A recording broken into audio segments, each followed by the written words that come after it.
Welcome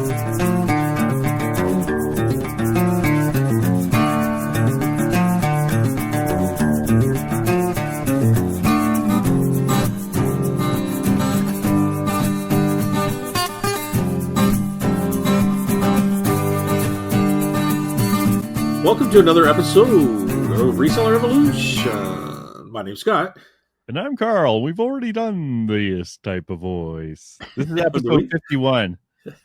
I'm just trying to make it crazy Awkward? talk. Oh, I think we're trying to make it awkward. So Make it sound like a used car salesman. Come on down to Scott sells stuff. see, you should start with that. Then I could have continued. Anyways, 51. Here we go. I was going to do that. Probably could use AI to do that because I can't. I don't know. I'm not smart enough to be that type of a talker where I actually have to think about what I'm going to say. I can just mumble stuff out, but to actually think about it, like reading lines like a person on stage or an actor or something like that, that would be tough. I don't know. I find you're pretty good at talking and talking and talking and talking. Yeah, but memorizing and talking and then having to like. I remember when I don't know if I've ever talked about this on this show, but remember when I did that little TV stint there? Oh yeah. So I had to research a lot of stuff, so I knew what I was talking about with those things. And it's a little tougher, right? Oh, for one, you're getting paid. I was getting paid. You don't want to let people down, and you don't want to forget anything. Lights and people are looking at you, and the lights and cameras. And every minute is costing them, I don't know, like $10. You don't want to screw up. Yeah. So just to kind of let people know that I'm not totally an idiot, but so what happened was I had to do 5 items, and each item I had to research, and I really didn't know their style. Like you could watch a little bit of their style, but until you get the paper and they want the information on all these things, and you actually understand the rhythm and the style and where they actually had it broken right down to where this type of conversation is to take place within the show, right? So first they wanted kind of what it was and explain it, then the history, then how it was used. And so everything had a time to talk about it. So I couldn't just ramble on about it. I actually had to categorize each of my information. Yeah. So that's going in your head and it's crazy. So you're so used to doing homework for this show. Dude, I did homework for that one. So the information was good, but getting it put out in the right place. So I think the first one was a little bit of a stumble, and I worked through it because it was actually an item of mine. It was that Heathkit robot. But by the way, did you see a Heath? Yes, I saw your sale. Another part. He actually just gave me a positive review on it today. I saw that $300 or whatever it was. Yes, I saw that. So actually, I think I took a better offer, but anyway, it doesn't matter. I was just guessing. Yeah. Yeah. So, that was the first item. So I was able to kind of navigate through it because I had the information already in my head for the most part.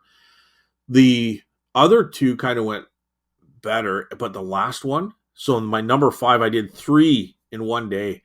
And I did 1, and then I went home, and then I had to study for 2. So the morning one went actually probably my best, which is number 4th item. But the next one right after that, oh, my brain melted. It's like I had crammed within a week, I think it was, 5 information on 5 items. I crammed like an exam for them, and my last one, I just completely melted down. I couldn't remember anything, and it was a silly little. It was a water pump.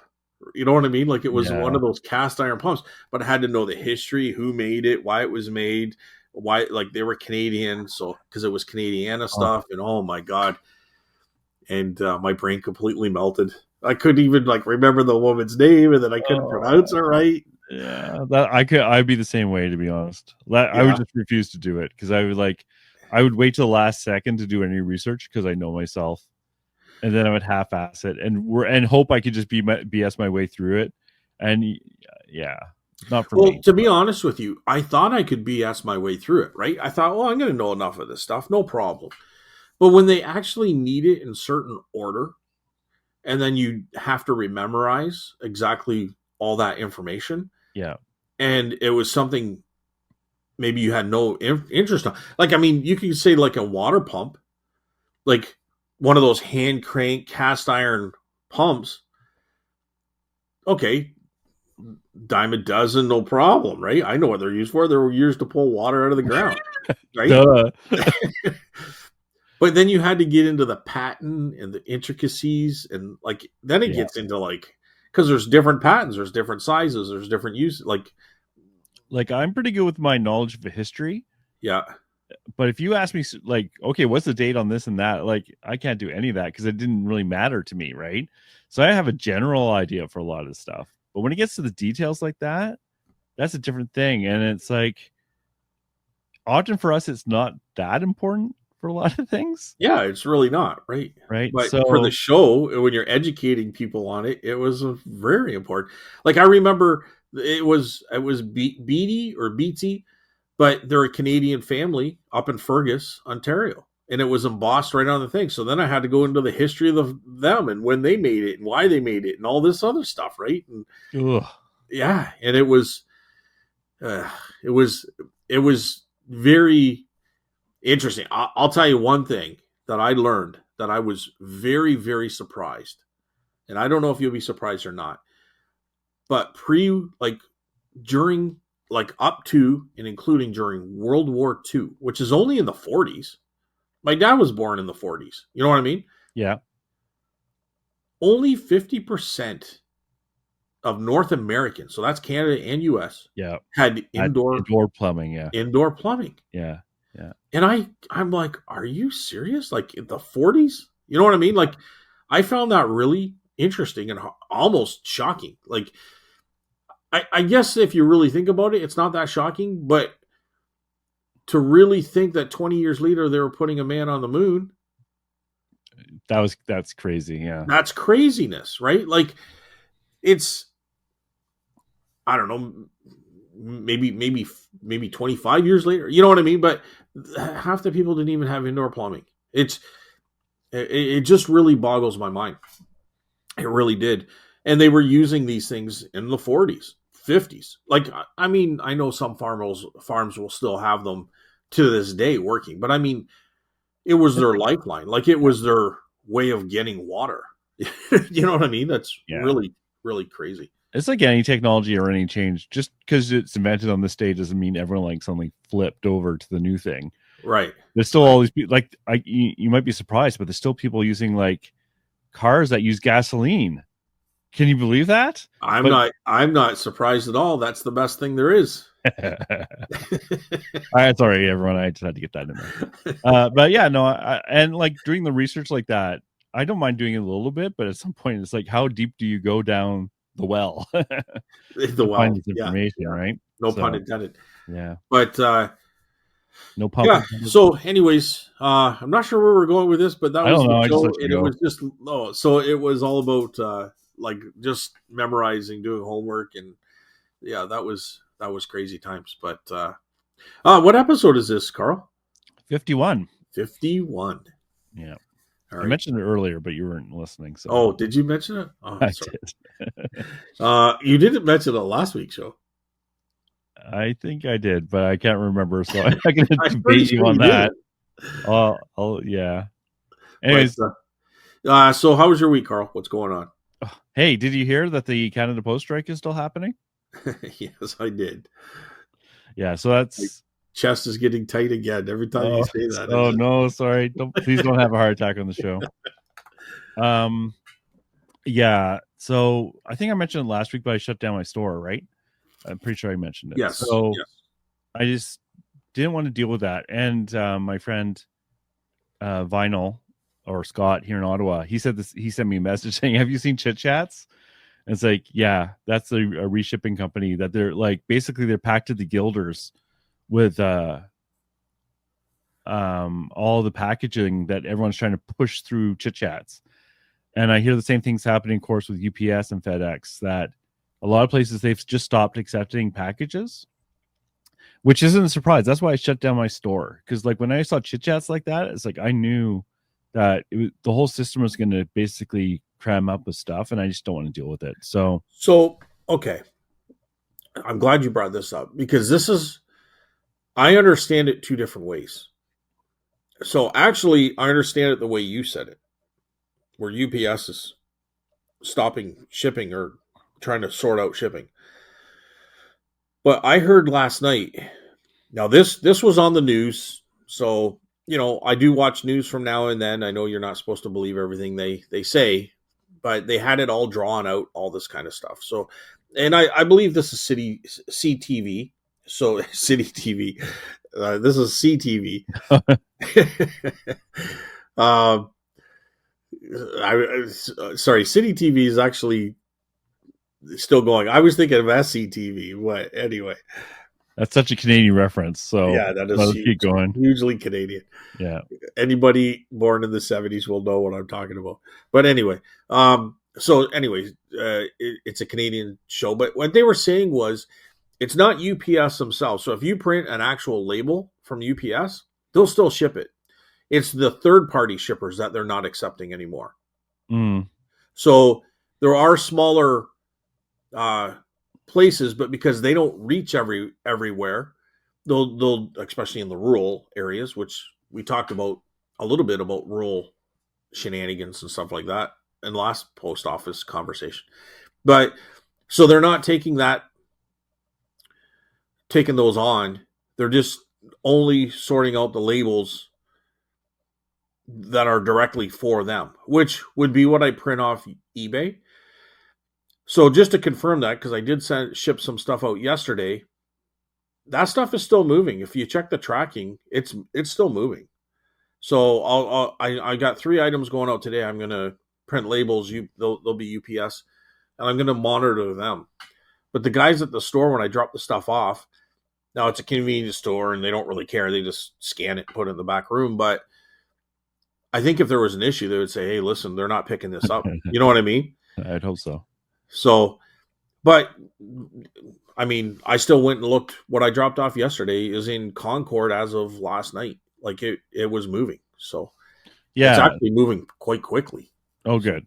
I think what's being affected really is, like you said, the rural Canadian. There's no way getting to them, and letterpost. There's no way. But if, ironically, most of my sales to the United States, that would probably be all okay, because they're basically just taking it across the border and dumping it, which is probably what Canada Post does anyway. So it's not like that's going to be any difference to the Americans. The same amount of traffic is not going to change in the United States. It's just getting across the border.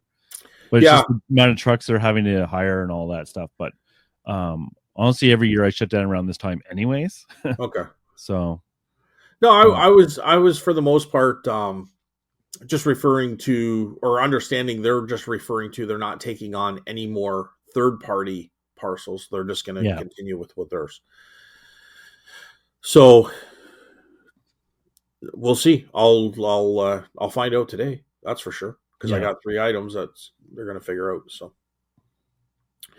on the downside though, like honestly, it's really hit. Like I've gotten more messages. I don't know how many I talked about last week, if there was a couple, but people are concerned about getting their packages on time and stuff. And I'm like, well, I just keep repeating it to everyone. Can't guarantee it, but right now it's taking about a week to 10 days, right? Yep. So yeah. So one's going out to California. I know that because he told me that's where he lives and how long it would take. But at the same time, it's still costing me more for the smaller stuff. I'm losing, $8 to $10 just to ship it out there, right? Yep. I got another friggin' one that I didn't even bother with it. I'm going to break even. I'm either going to make or lose a couple bucks. It's going to Alaska. Oh, yeah. We got to talk offline about how you can eliminate that stuff. Okay. Oh no, I remember you can't do it because you're on .ca and not .com. Yeah. Anyways. Right. So I was going to just do what I did with the last one that was going to Hawaii, and then I thought, you know what? Just do it. Just do it, because I don't want. Okay, basically, I'm going to break even And why create any issues over break even? You know You'll what I mean? forget about it after a week. Yeah. And there really wasn't anything I had any money into. It was just it was like a $45 camera lens. Wasn't a Mhm. very expensive one, Mhm. but I got it in a lot at an auction. Yeah. So, I really had nothing into it. Um anyway, it is what it is. Enjoy your lens. I had to refund someone a calendar, and these are not foldable calendars, so I take boxes. It's actually not that bad, but Yeah. I sent them the wrong date, and they sent me a message saying, "Oh, you sent, they said they want to keep it. I really want to keep it, but you sent me the wrong date. And do you still have the other one?" And it's like, I don't want to deal with this. So I said, "Don't worry about it." They didn't ask for their money back, but I said, "Here's your money because I sent you the wrong thing, and I know I rushed it. I didn't say that bit." And it's like, but I said, "I can't send you the other one because basically there's a Canada Post strike and I haven't heard back." So yeah, I screwed up, but what are you gonna do? But yeah, I'm shut down. So I got 90 cents this week though from eBay. It's like, here's Wow. 90 cents. Woo! Wow. uh, I literally can't spend it all in one place because what's less than $1 nowadays. Yeah, it just really sucks. But I guess if you were going to close it down anyways, save any Well, yeah, hassles. it's like I But just don't like dealing with those messages. Like, is it going to arrive on time? yeah, And with the Canada Post strike, it's just like like I said, I'm not making my living this way, so I had that luxury. But when you read on Reddit or lots of different places, small businesses are really suffering, and it's not yeah. good. I won't lie, dude. Like it. I mean, we've had a conversation about this, so I won't get into it too much. But with starting with the new location and having my son here and stuff, like it really is. It really is a little bit more painful than I expected it to be. Um, and the fact, well, I mean, we're already a month into this. You know what I mean? It doesn't seem like that long in some regards, but we've been in the strike for a month now. Listening last night to the news again, but they had both the both representatives on the news, and they said they couldn't. Both of them basically said they couldn't be farther apart. Now, I know that's all talk and it's all like smoke and mirrors, and it's all trying to win over you know, certain people's opinions and stuff like that. But it honestly sounds, and it's probably a lot to do with what you're saying. So the union's doing what the union does, and the Canada Post is in a situation where they're losing money no matter which way they go. You know what I mean? So they're both really digging in. So could it go longer? Like, who knows, right? So Well, like I said last week, the only issue is next year the problem is going to be coming back in a different way, yeah, where the Canada Post runs out of money next year, but that's a big unknown, and we'll see. yeah, but Oh, I think they're probably seeing it that way as well. but You know what even I if mean? they didn't even give them a raise, they're still running out of money next year. Well, and I touched upon this too, and if you like, I think you were kind of questioning whether that was real reason or not, and I don't know. I'll have to go back and listen to it, Carl. So I might be totally wrong here, but another big issue was they just want to hire a bunch of part timers, uh, give them guaranteed 8 hours a week, and I think the union is saying you at least got to do 20. You know what I mean? I think they're asking for 30 or something, but they got to at least guarantee 20 hours a week. And they don't want everyone to be in a part-time position. They want a lot of full-timers too, right? So I think that seems to be an issue. And I think the reason, I mean, we can all speculate the reasons, but it makes sense that if they're worried about the bottom line, they don't want to be paying a bunch of benefits and high wages, and they don't want to have to be paying people when there's no work. You know what I mean? I agree with all this, but what I'm saying is there's a big bear coming down, and it doesn't care about this little squabbling stuff. That train is coming down the tracks next year, and it totally blows away all the issues that they're having right now with all this stuff. In my opinion, from what I've read up, basically the government, in my opinion, the government's going to have to come in and make some hard decisions. But as usually what most governments do is kick the can down the road, and that's probably what's going to happen. But yeah, but my like screw all that. What I'm sad about is it's too late now. Like if you're a small business, and even if the strike ended right this second, Yeah. it's too late. Christmas is over. A lot of people just will not order now for Christmas anyways. So, and who benefits is places like Amazon that has their own shipping companies. So it's sad. Yeah. It's small businesses that hurts. And like, reading on Reddit, which is kind of its own little echo chamber, a lot of people say, oh, this is not affecting me, but because it's just bills and things, but small business is a big part of our economy. So yeah, I mean, who knows what the effect a couple months from now could be on the economy, right? Like small businesses, are they laying off people? It could have a different aspect there, but it's also, sure, I could ship mine UPS, which I have been doing, but it's for the most part, because I deal with really small stuff, it's costing me, more money. So I'm losing money that I normally would make, even though I yeah, might overall be making a bit of a profit on stuff. But um, some things I've learned on the good side too, that UPS is actually very reliable, and in some of the bigger stuff, yeah. they're actually very cheap, like compared to even FedEx or anyone. Oh, I Right? was finding that pre-strike for big stuff, UPS and FedEx sometimes was cheaper than Canada Post. Yeah. Now I found that with FedEx, but I never really, just because of the location here in the small town, I never give UPS. It just feels a little shady to me, but in all honesty, they've been very reliable, and I've had no issues. Knock on wood. Like, so I've actually kind of grown a little bit favorable to UPS, where I didn't even give them a chance before, and now it Yeah. looks like in the long run, I'll start saving some money, and maybe I can even start shipping some bigger items, like the bolo I'm going to talk about today. Right. Okay.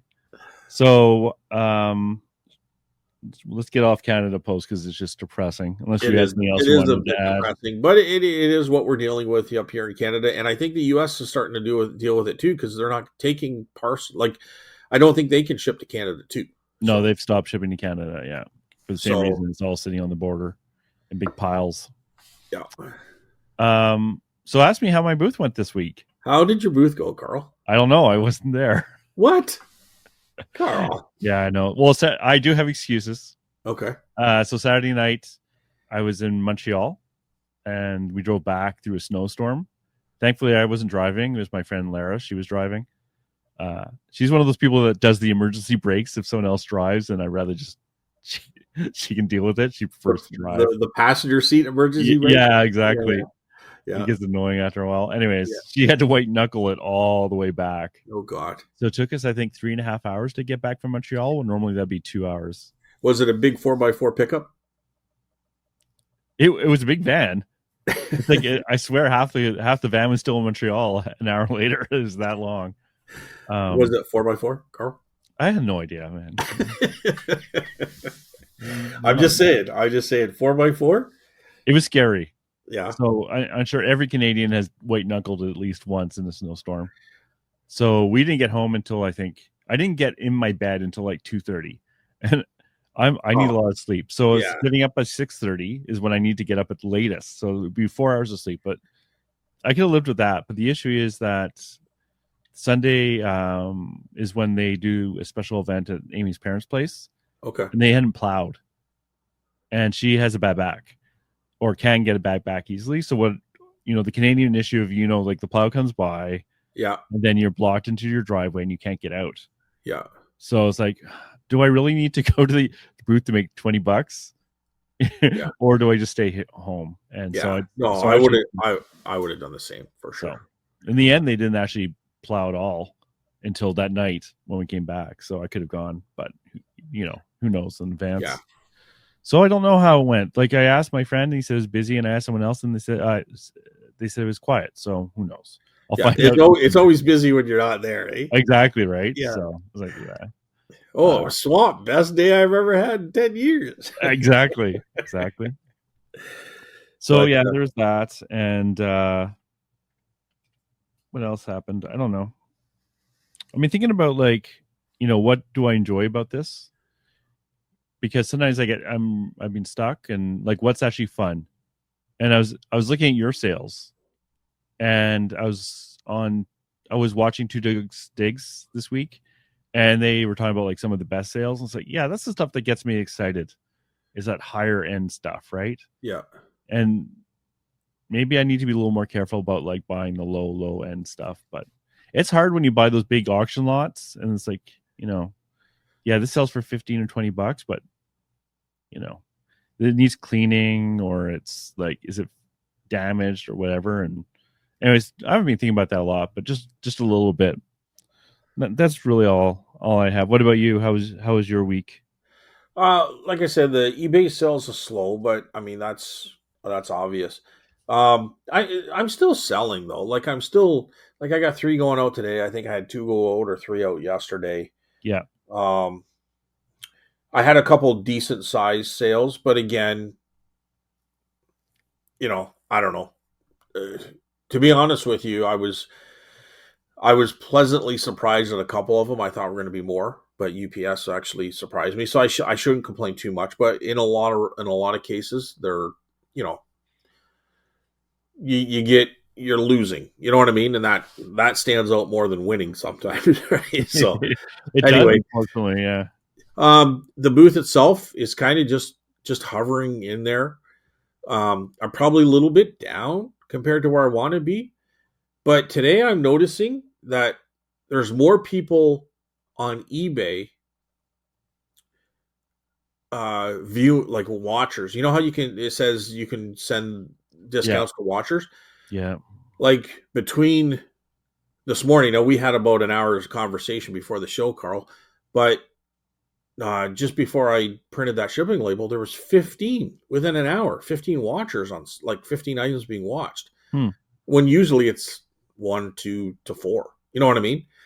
So I don't know. Maybe I don't want to be too optimistic here, but maybe that's a sign of people are actually starting to get out there, and hopefully the booth starts picking up. That's kind of how I'm trying to go around with a positive Wow, view. that's I'm like, that's kind of a okay, so roundabout way. this could equal this. You know what I mean? Well, the one thing with the booth is that you don't have to worry about shipping, I don't have to worry about shipping, but and what the I do buyer have to doesn't have worry to worry. about is keeping it full. Mm, I did some videos. yeah, Those are recent. Those are the last time I was there, so that's very recent stuff. Sometimes it's a week. I'll put a video, but I was there a week before. So this is very recent. As you can see, there's a lot of empty space, I especially I noticed empty space, but yeah. yeah, So I have to get in there and keep it packed. Um, those lights were those lights were awesome. Like I got boxes of that stuff. I paid $10. Nobody wanted it at the auction, yeah, and they're like selling. Like this will be the third time I mhm, take more stuff there. And there was one woman. She works at the antique store, but she hasn't gone to this auction in years. So she was there when I bought those lights, and she's like, "Wow, if I knew they were going to sell like that," she goes, "She would have got them, right? Like she yeah. would have been on it." But nobody wanted them. I picked them up for $10. The boxes of these strings of lights. It's the same Box, here, eh? All that Christmas stuff goes for nothing. Because no one wants it, right? but Not, they I meant at the auction, no one wants it. at the auction, no one wanted it. Now, don't get me wrong, because some of the stuff went for bonkers, right? But Well, more if you of see it, mercury glass or like, yeah, like figurines and different yeah, yeah, different things, but they were more decorative and displayed as opposed to lights, which are more common. But anyway, but anyway, so yeah, so I have to keep it. I got to get it jammed up and keep that full through Christmas because that's going to make a big difference if seeing how Canada Post is going. Just another little note on Canada Post, and not to keep bringing it in, but not only if they were to stop the strike today, it's gonna, like you've said, it's gonna take a couple weeks for them to get sort through all the back stuff. yeah. But how long is it going to take before the Americans realize we're not on strike anymore? Well, I have a feeling they're Canada Post and USPS are talking, but yeah, It's going to take weeks to undo it all. No, but And I'm talking about buyers on eBay. Like, oh, do you think buyers in the United States have any idea that our Canada Post is dude, rushing I'm at getting all? messages all the time. Like, Yeah. honestly, I'm getting like, how long is this going to take? Well, they Because, might be getting warnings like when they buy but from that's what eBay I'm saying. itself. So, Yeah. are like, I'm just talking about my little shop. Like, if there's a lot of people buying on other people's shops, like yours and Thrifts on Fires and Adams, and like, so,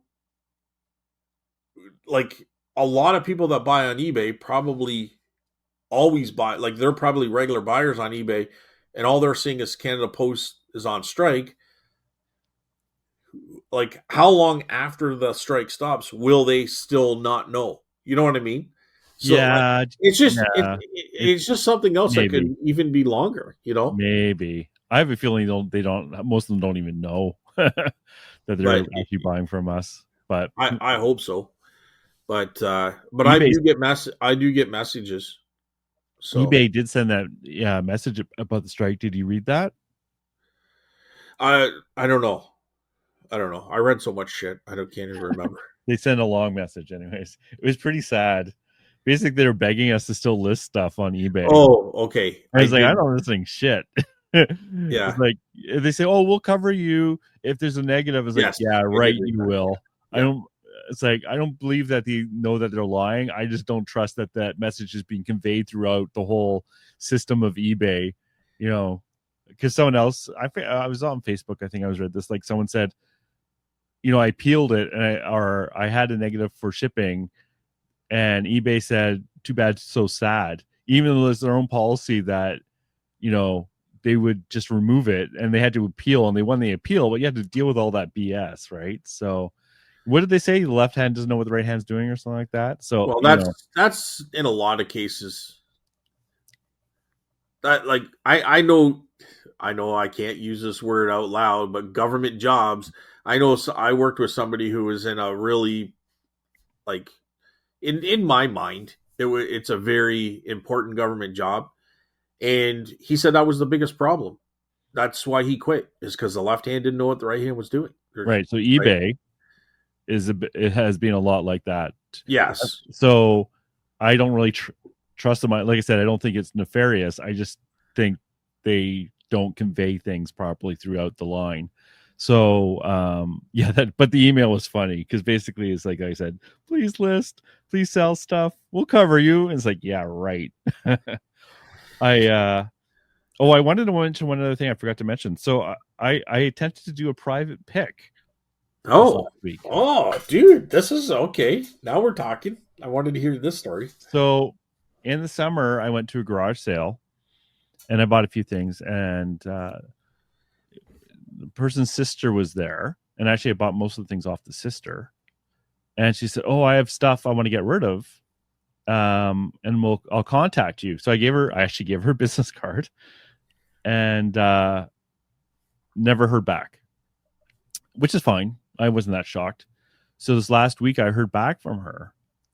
And she said, "Oh, I have some stuff to sell." And it is difficult in these situations because she sent me some pictures of stuff I just don't want, right? And it's not like it's her job to know what I want. So when people ask you, Scott, when it's like, I know your private picks usually might not be kind of so indirect like this. Like in this case, I'm totally blind to what she has. I have no idea what she has. I just know, Which is most case, yeah. okay, she's an older woman, right? Yeah. But not 90, more like our age kind of thing, maybe a Yeah. bit older. And and then you get pictures of stuff you don't want. What do you do? I still go.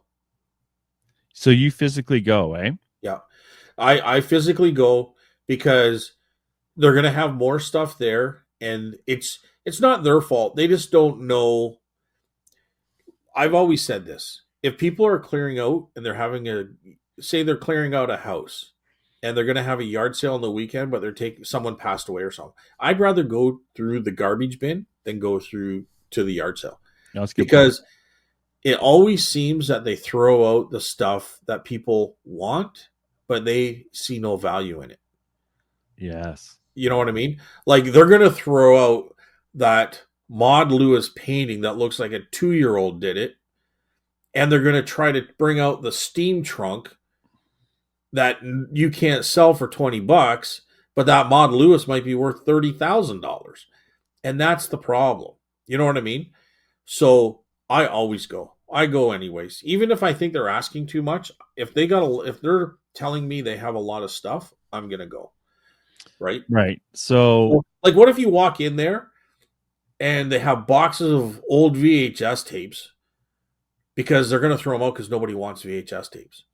yeah. And they're all from the 80s and they're all horror. I'll You throw don't those know. out for you. You know, don't burden yourself with them. Like I'd like a horror movie, I'll probably find 5, but I'll take my time digging through. It'll be fun tonight. Give you $25 for the whole bunch. You know what I mean? Yeah. I know what you Like mean. that's why I go, buddy. That's why I I go. know. So anyways, this is all good advice, and I have this in the back of my head, but I got to be me. So she sent me some pictures, and one thing, was okay. It was like a World War One belt buckle, and it's like it's corroded to hell. So I look it up, and it's kind of hard to tell, but it's probably worth, it's not uncommon. It's probably worth 40 to 60. In good condition. No, in the condition it's in. Oh, okay. More like 40. Okay. Right. And then she sent a couple things which were just like these tourist, like worthless pieces of Civil War stuff, but it's not even Civil War. It's just, modern reproduction. And then which could be good for your booth. Might not be good for eBay, but that might be good for your booth. Yeah, stuff. possibly. As long as you put like modern reproduction. Yeah, like this stuff is worth like $4, right? Like not, it's okay. not. So I said, well, the belt buckle I might be interested in. I said, well, how much would you like? Right. So Carl, never say that because they're going to look it up before you get there. Well, like that's the problem. Well, this is what I did. I'm telling you what I did. Okay. Okay. Because the story is what I did, not about what you're supposed to do. So, and where there's usually one belt buckle, there's going to be more stuff. Like whoever just has one World War II belt buckle. Well, that's it. So she asked me what I'm interested in. So I sent her an email, and I said I was like, oh crap, I should know this automatically. But, I said, oh, I like, old toys in the 80s or older and vintage stuff or antique stuff. I don't know, collections, fountain pens, like a bunch of stuff. And I said, what I'm not interested in is furniture, stamps, because everyone has a stamp collection. And what was the other thing? See, something else. Can I interrupt for a second? I wouldn't even get into that. I know. So here's how you keep it simple. Just say, you know what?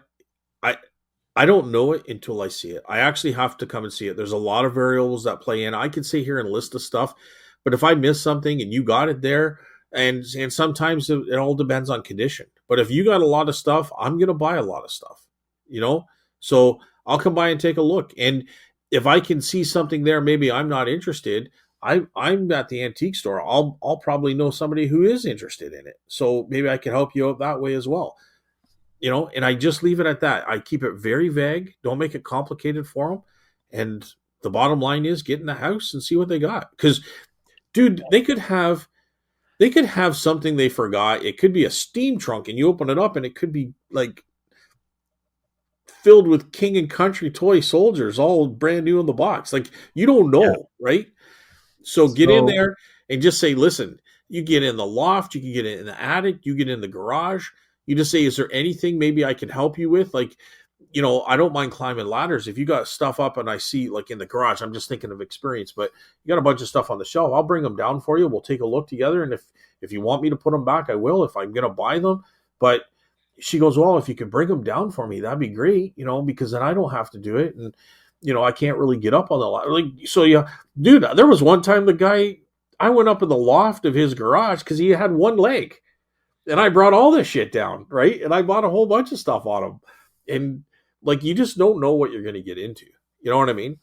Yeah, I know. And don't just look at one thing. Just say, If you're looking to downsize, let me take a look around. Maybe there'll be more stuff I'm interested in. If you got any old pocket watches, lighters, it could be anything, but don't say that till you get there. Just say, I'm really interested in a lot of stuff, but until I see it, I Right. really, I So, can, I don't know. so do you know why I don't do that? Why?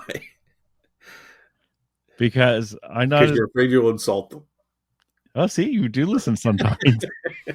And do you know what other reason? I don't know.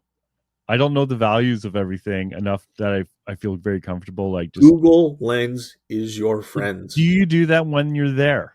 I can. I can. Usually I don't have to, right? Like, Right. well, it all Well, depends. okay, here's an example. So she sent me Like, some I mean, if they got if they got like 5 pocket watches and they'll say, give me $10 for them, I am not Google Lensing that stuff. I'm taking those yeah. pocket watches because I know that's fine. You know what I mean? But if So here, they have like, I don't know, something that I'm not sure of and they want an arm and a leg for it, then I have to look it up, right? yeah, my problem is I don't always know what an arm and a leg is, and this is my situation, right? And this is exactly what happened. So I said, "Well, how much do you want for the belt buckle?" Just as an example, okay? And she said, "I don't know. How much is it worth?" Well, just say I got commission. I'll give you $10 for it. I'll probably sell it for 30, but I got to pay commission and I got to have a little bit of time on that. But I'm not going to say that on the phone. I'm going to wait till I get there. Yeah. So anyway, I have fears. I have fears. What That's is your why. fear? What's your fear? You're doing her a favor. She needs people to come and buy this shit. And don't even offer on the one buckle. Just say, well, let's make a pile. Let's see what I can figure out here. Like, you might. Do you have any more military stuff? You know what I mean? Yeah. Anyway, I don't say I did this right. I'm just saying what happened. And I'm not saying it's always going to work, Carl. I want Oh, guarantees. you also get this too. Like, I've had Mhm. this a few times. Well, I got to talk to my brother about that, or my sister wants that, or she was interested in it. So, you know, there could be that aspect that happens too. And you just, sometimes you win, sometimes you lose, but give yourself a chance because you got to get in the house. And once you get over that fear, I don't even know if it's a fear, but once you Well, get for me, over it's that a fear. hurdle, Yeah, once you get into doing that a couple times, it's like second nature, man. I know. But I just tell you. So all the stuff that you're saying is great advice, and I actually had it all in my head and ignored all the advice and just went with what I'm safe with, right? like, So another thing is yeah, ephemera. They could have had a whole bunch of ephemera stuff. They could well, have I they could mentioned have a ephemera. box of postcards. I mentioned postcards. I said I'm interested in postcards. So Yeah, I but got you they covered. might not know they have postcards. You might have to find the postcards. Oh, I didn't even know we had those. You know what I mean? Yeah. So What I just like, I know it's stupid. This is just our personality is a little different, right? So it's like, I'm just scared of when I get there. It's like, here's my China set I got from my mom, and it's worth. I've been told it's worth $5,000, and I'll only give it to you for $1,000. And it's like, I don't even want this for $20, right?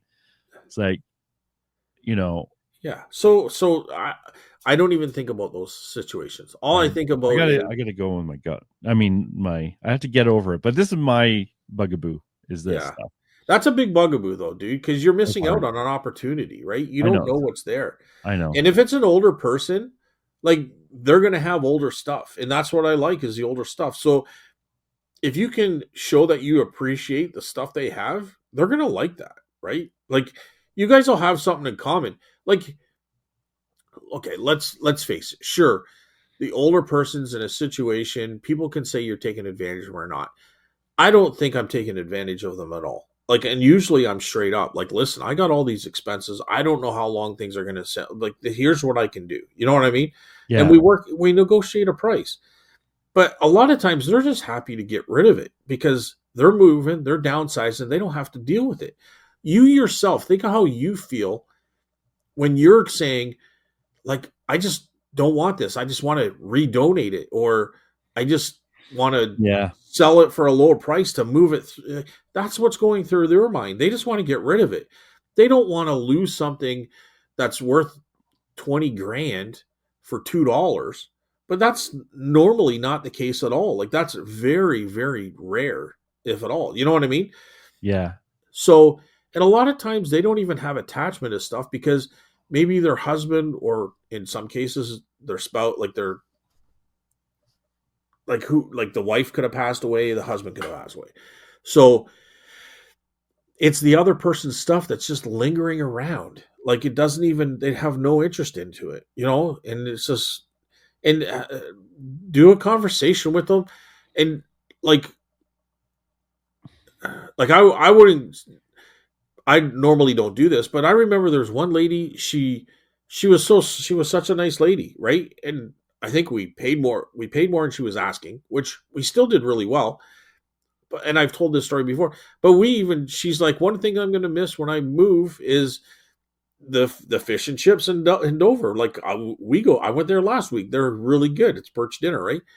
So like each time we went there, we brought her perch dinner. You know what I mean? It's not buttering her up. It's just respect, right? Yeah. She's going to throw out the price. She just wants it gone, right? I have to get over the awkwardness. I'm just telling you what happened. Yeah, this is all great. Like I agree with all this, and I even remembered all this. But This girl, the one that we got the perch dinners for, her daughter came all the way from the other side of Toronto, yeah, and thanked us. We just wanted to meet you guys and thank you.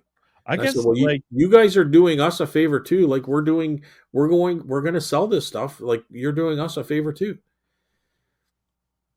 And she goes, well, we just thank you. Right? Like there were her and her husband, but it was the daughter, and it would yeah. have been the husband or the son-in-law. So you're doing them a favor as well. Really, in most cases, their money is in selling the house. Well, I don't know if she's selling her house, No, but but I'm just saying, in a lot of cases, yeah, that's what's happening. So yeah. you're doing them a favor by getting rid of it and giving them a little bit of money on the side. Anyways, to finish the story, she ghosted me. Yeah. So, she sent me a couple more pictures and it's like of jackets and stuff like that. I don't like deal with jackets, but I know there's value there. Like, they're good jackets, with the checker pattern and like probably some type of leather exterior or something like that, or at least canvas exterior. So I sent her back and a message, oh, can you just give me, like a brand name and the size, right? Dude, what are you doing? Don't do that, because now you're giving her, you're letting her know what you're interested in. Well, Do you want me to pause this, or do you want no, to talk I don't about? want you to pause this. This is a teaching opportunity. Like, Dude, just say, dude. One of the places I want to hit more than anything is the yeah. closet. What? Well, Yes, because there's your vintage. yeah. Like you got to remember, these guys might be in their 70s or 80s now, but in the 80s and 70s, those rock concert shirts could be worth a fortune, and they were like in their 30s or something then. You know what I mean? Yeah. Or 20s or 30s then. So Yeah. that's when they're hitting those concerts. I know. So you don't know what you're going to find in there. You can find some, very expensive shoes or ties. Like you don't know. Like, but if you just say, hey, listen, I throw some of these vintage ties in the booth for $5 a piece or something like that. You got 10 here. I know they're George Armani, but they don't need to know that. I know they're Louis Vuitton. They don't need to know that. You know what I mean?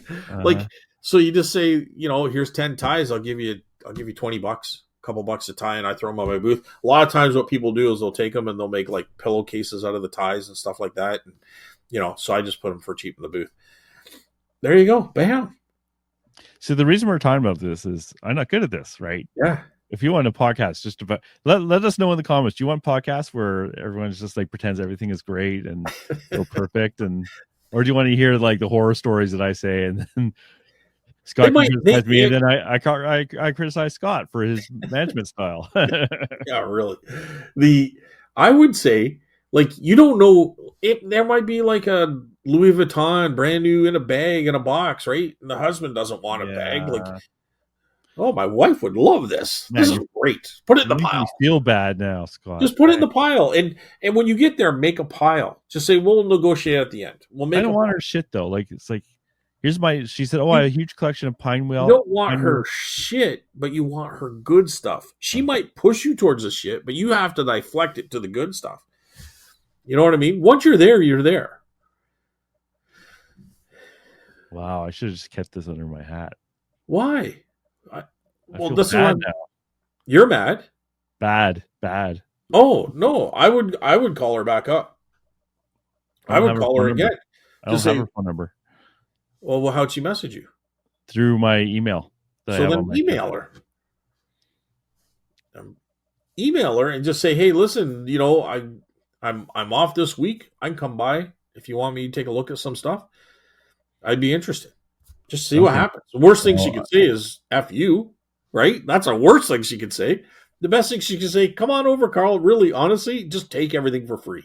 That could be the best thing. So it's probably somewhere in the middle. But, you know, like, I don't know. To me, it's like I'll come up and go with you. I'll give her a call. I'll talk to her, you know, because I just say this is not my natural skill, and I wanted to bring the story up because I just wanted to put my shame out there, just like I had shame with the booth every month.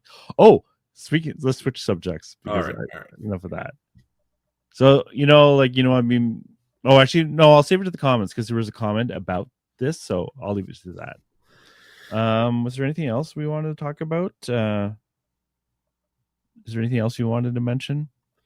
Not really. I mean, we already talked about Canada Post enough, so Yeah. I don't care about talking about that ever again, to be honest. But Did we no, talk I about just stop? think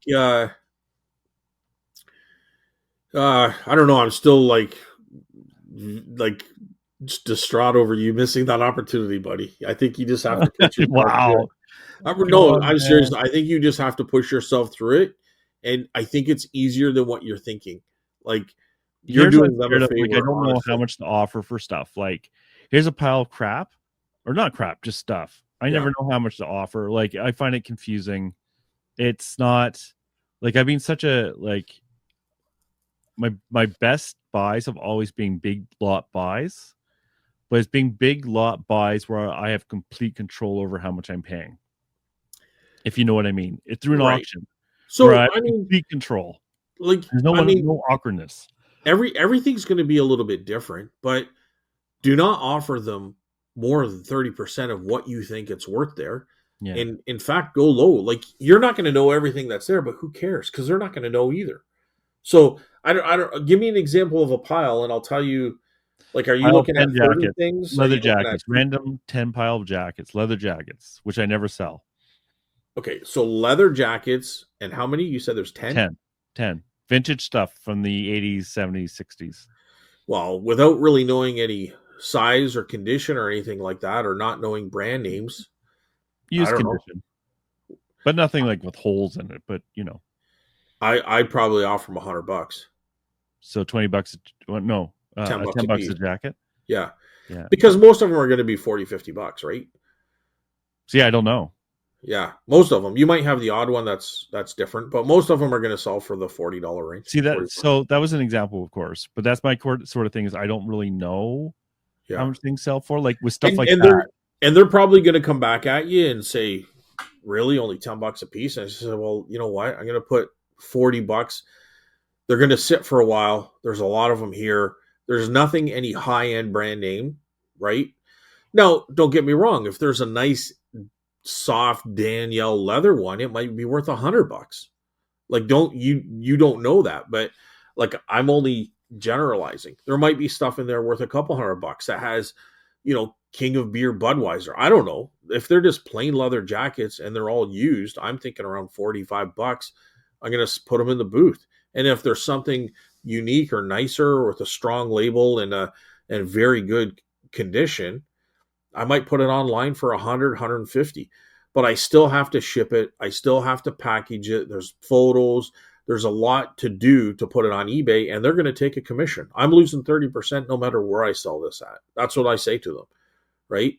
So even if Have you ever gotten an email later like you ripped me off? never, Never. Okay. honestly, dude, I've got nothing but thank yous every single time. See, it's just that I've it's the what ifs in my the head. lady that give Yeah. me those toy soldiers, Yeah. she referenced me to someone else. Yeah. I know. She goes, right? See, that's the thing about doing this podcast for listeners. Like, I'm not as experienced as Scott is when it comes to this stuff, which is why I bring this stuff up. Because for me, it's like I'm always trying to learn, right? I feel I I'm just the treat huddle. them. I just treat them with respect, Yeah. and okay, so it can sound like you're only giving them $10 for $100 jacket. I don't know it's $100. I'm just going with your example. If they come out to me and say, you know what, this one's worth $200, I'm gonna say, really? Like, So what do okay. you? Yeah, that's a good example. What happens when they say this So is worth I'm like, 200 bucks? really? Like, I don't know my jackets. I usually throw used, emphasize used leather jackets in my booth for $40. They're taking 30%. I pay rent and commission. That's not a lie, right? I know that there's a possibility of some of them, and I'll figure that out later. But I'm just trying to get them for $100. So what do So you? So what do you do when she said this one's worth 200 bucks? I'll like, really, like, I've very rarely come across a jacket that's worth that much money. Let me look into it. What's the brand name? You know what I mean? Is there, first of all, is there any damage? Because if there's Oh, I know. damage there, I'll be lucky to get $40. That's yeah. That's what I'll say to them. Not them knowing that sometimes distressed leather jackets are actually worth more than really good condition jackets, right? Especially if they're like a bomber jacket, like pilot bomber jacket, and it's all distressed leather. Sometimes those things can be $200-300. But You're for lying me, to them. huh? You're lying to them. No, I'm not lying because I haven't looked it No. up, so I can't confirm that. I just know the possibilities there. Jesus. Not lying to them. If I sat there and looked it up, then I'd have to be forced to lie. But if I don't look it up, I really don't know. Oh man. So I'm not. Therefore, I'm not lying. So, but if they say it's a Yeah. $200 jacket, let me look into it. If Oh, you're right, God. I'll throw some more in there, and that can happen. But at the end of the day, sometimes You they'll, know, right. She might it's. just be just, and you can do I have it a lot this of way too, guilt. Carl. You can do it Yeah. this way too.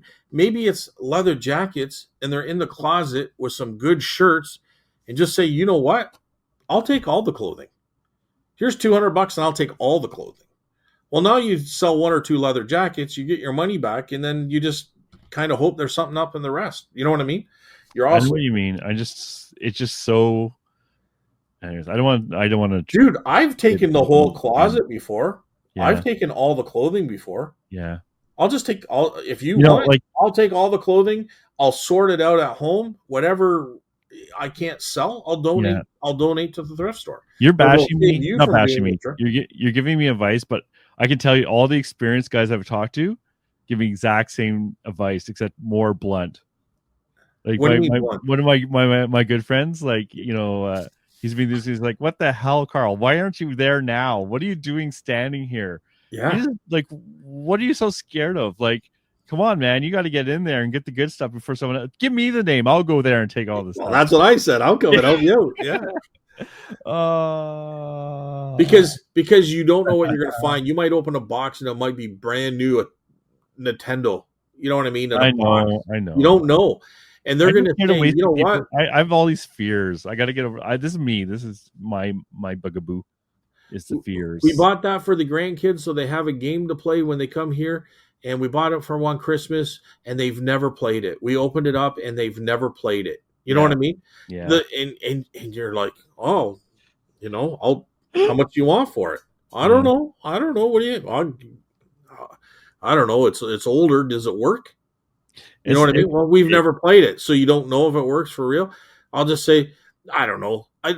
I'll probably. It all depends on the situation. Sometimes it's worth it if there's a lot of stuff.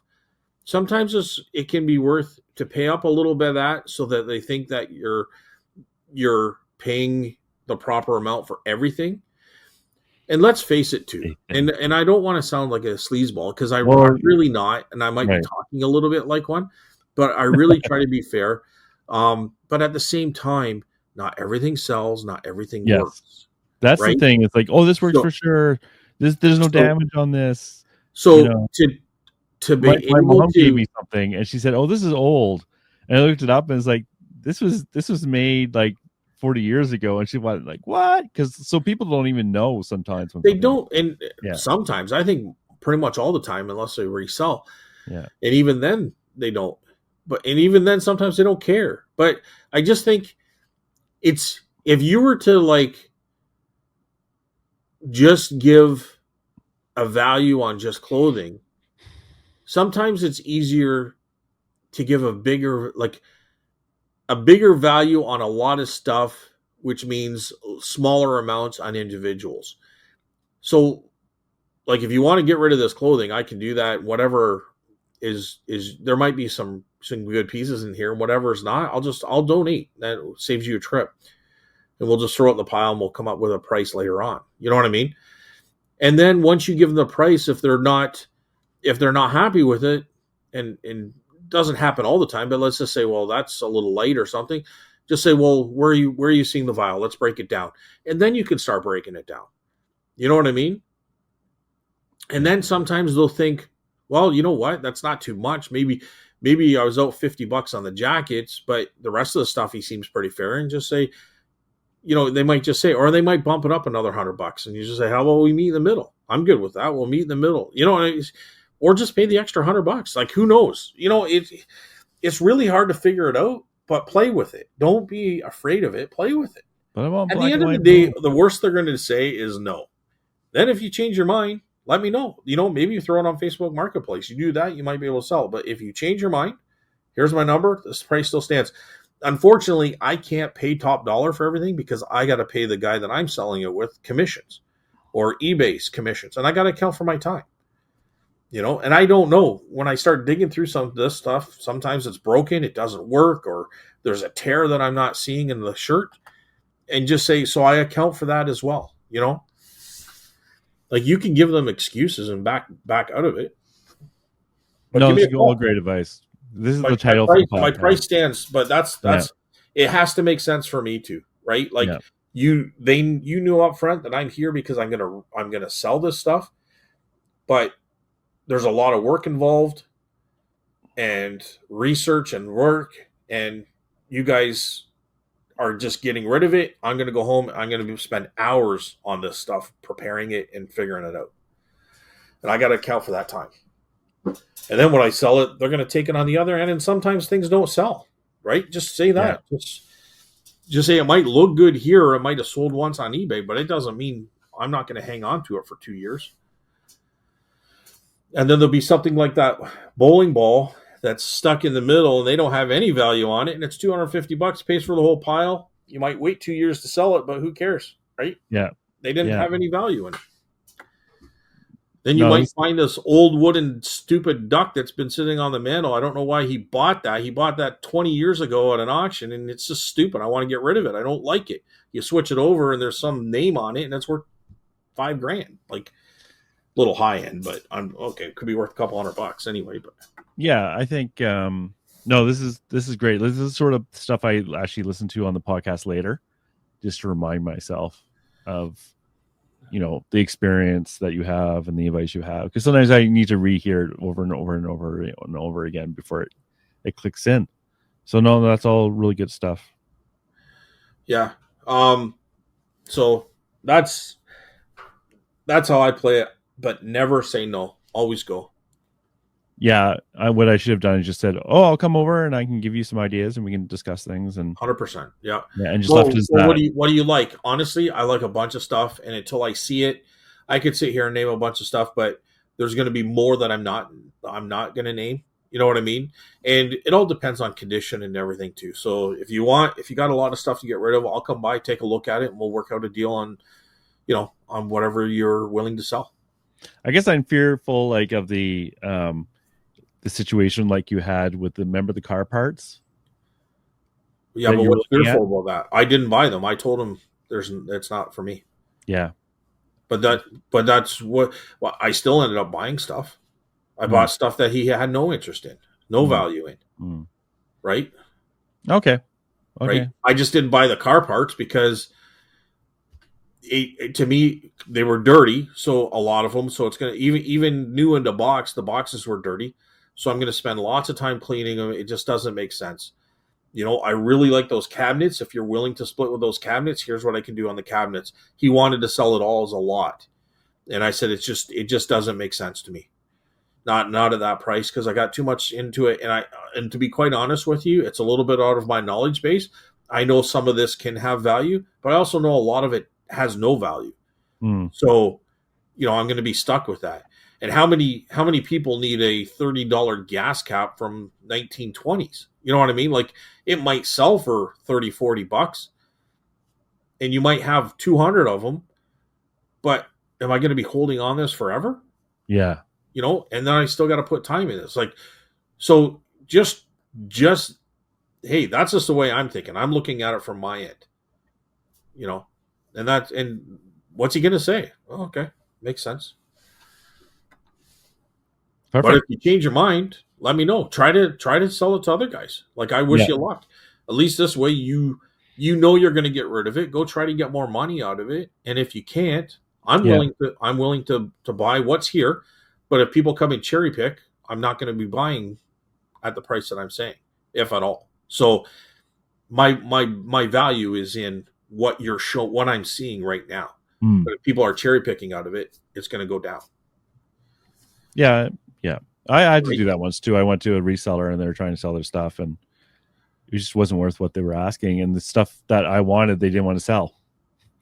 So I Yeah. was like, But make sure you set the tone. Like I said, like that's what I said. Like, if people are going to be picking out of this, my price is going to go down. You know what I mean? Like, I'm pricing on what's here. So don't call me if there's a lot of people taking stuff Terry out of picked it here all the good and stuff out. expect Yeah. the same price, because you know what? It's gonna change too. So I'm kind of valuing what I see here on what Yeah. I'm willing to pay based on how much work's involved. Yeah. But if you just want it out of your garage, there you go. Here's the money right now, and I'll load up the truck. And so, and you don't hear back. But I still bought other stuff. Do you remember your first private pick My without very someone else very involved? first private pick. Well, that's a good question. Let me think. My very first private pick, outside of going to a yard sale, like just someone Yeah. No, calling me yard up. sale. Yeah.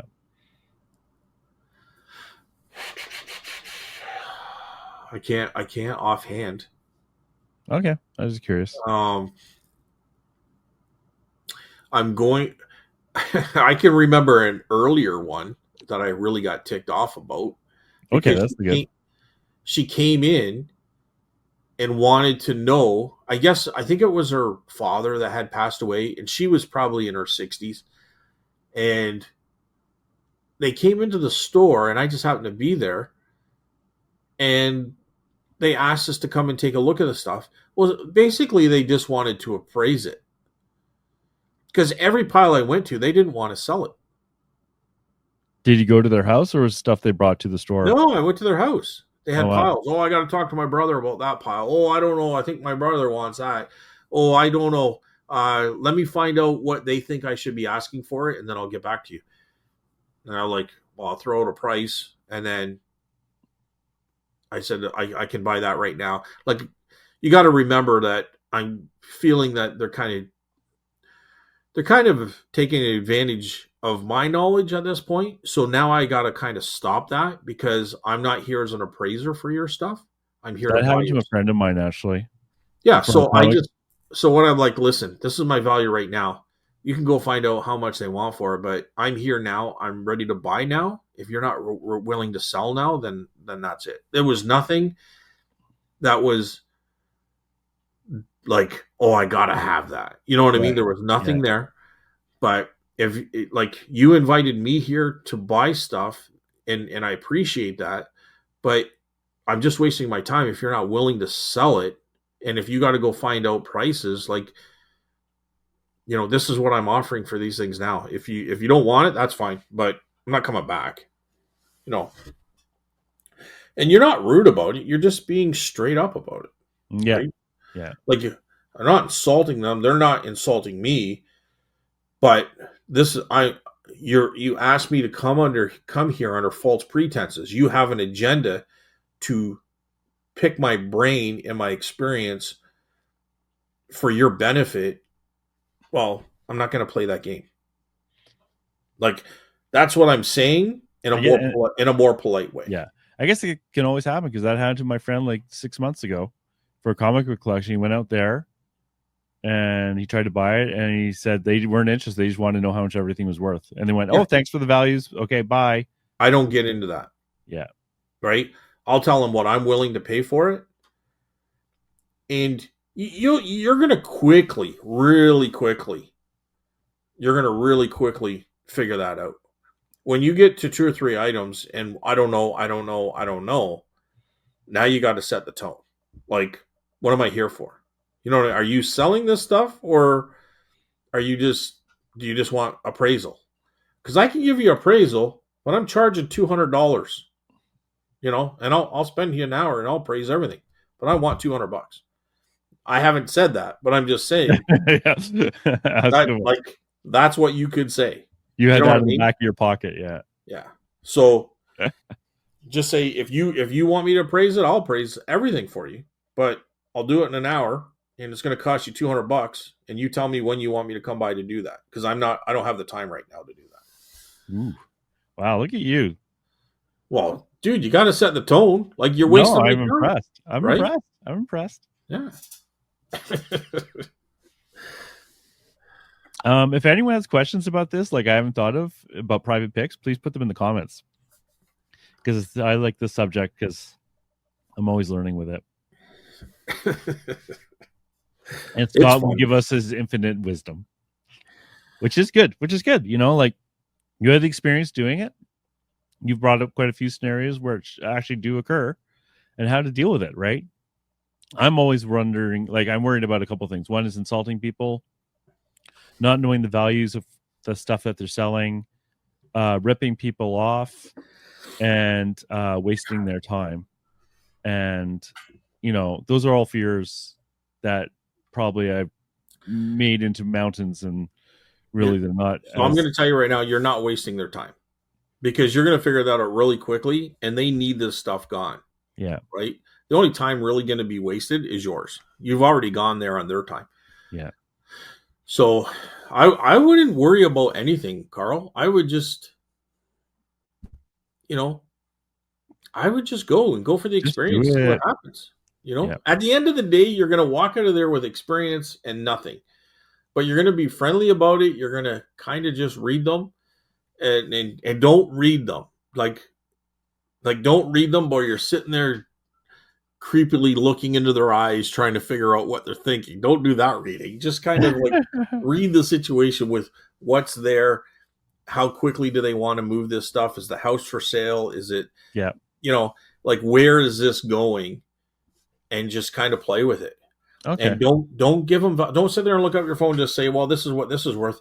Just say, for me, I know I've sold this thing here before and it's worth $50 after commission and everything. I'll give you $20. Might be worth $100. I don't know, right? But I'm just saying, like, I can give you $15. You know, what's next? Or $20. You know, and then once you set a tone, and if they're agreeing upon this and they're very happy with that, just say, well, you know, if you got, like, they show you the stuff. I don't know. Every scenario is a little bit different, so I'm just trying to play it out. But Yeah. the best thing to do is, like, let's start a pile. Let's start a pile here, you know, because I do sell a lot of stuff.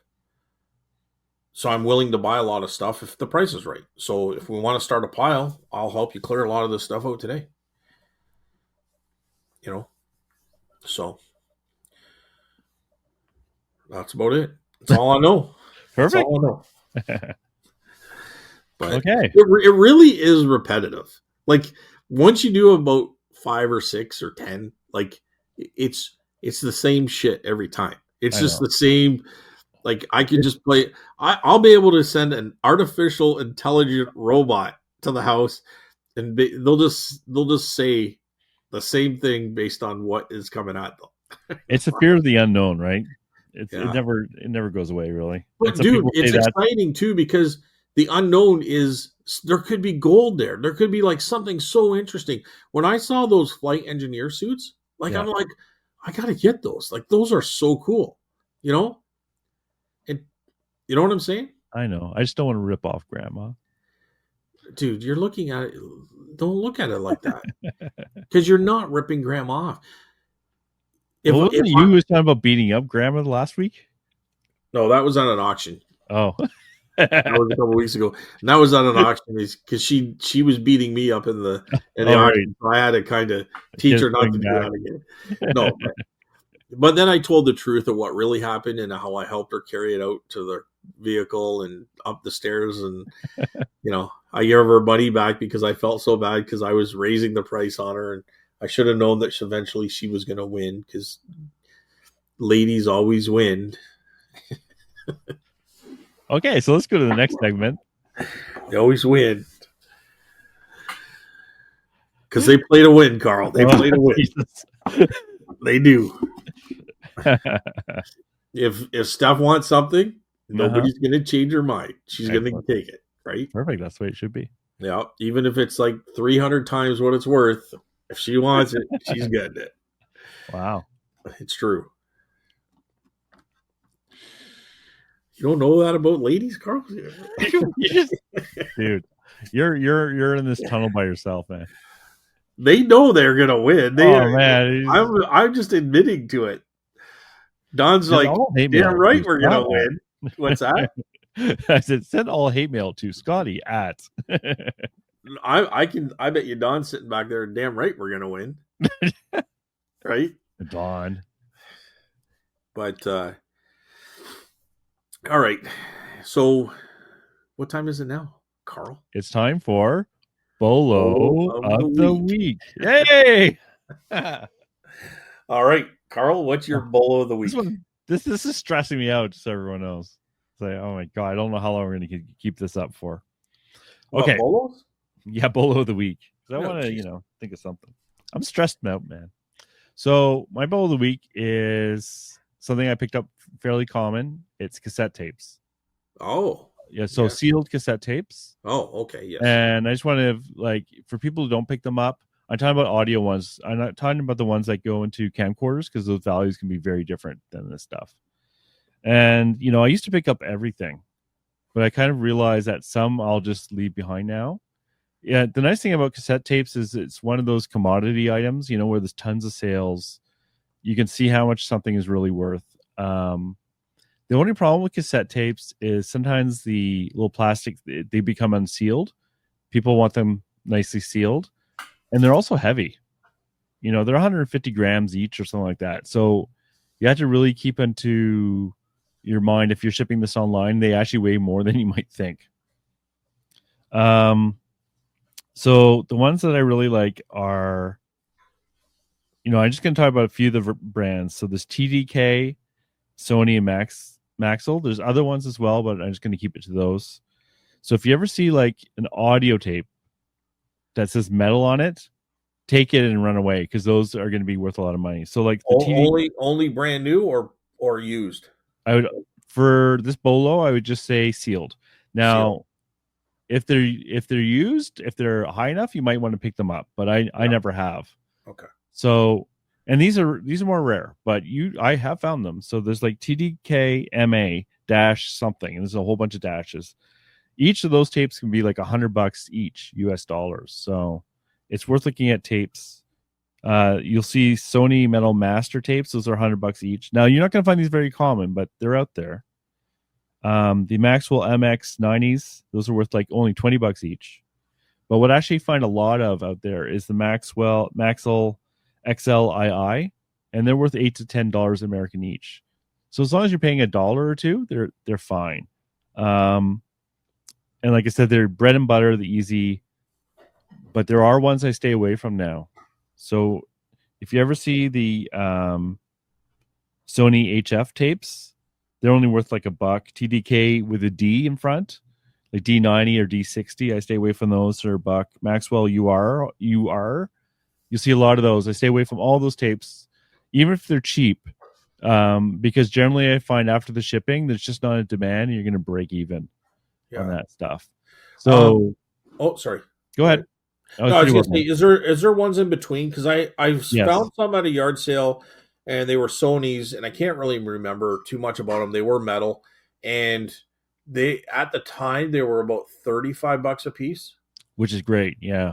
So did they go up in value, or there are ones that are in the middle range Oh, like they're that? definitely there's so many I can't even Okay. name them all. But you're like I was just trying to name like especially the Maxell XLII. You're gonna see a lot of those. And people don't realize that actually they're worth 8 to 10 American each. So you pick up a pack of 6, that's 60 American, right? Right. And they don't know the difference between that one and the other ones. And what are Uh, people doing with them? I don't know.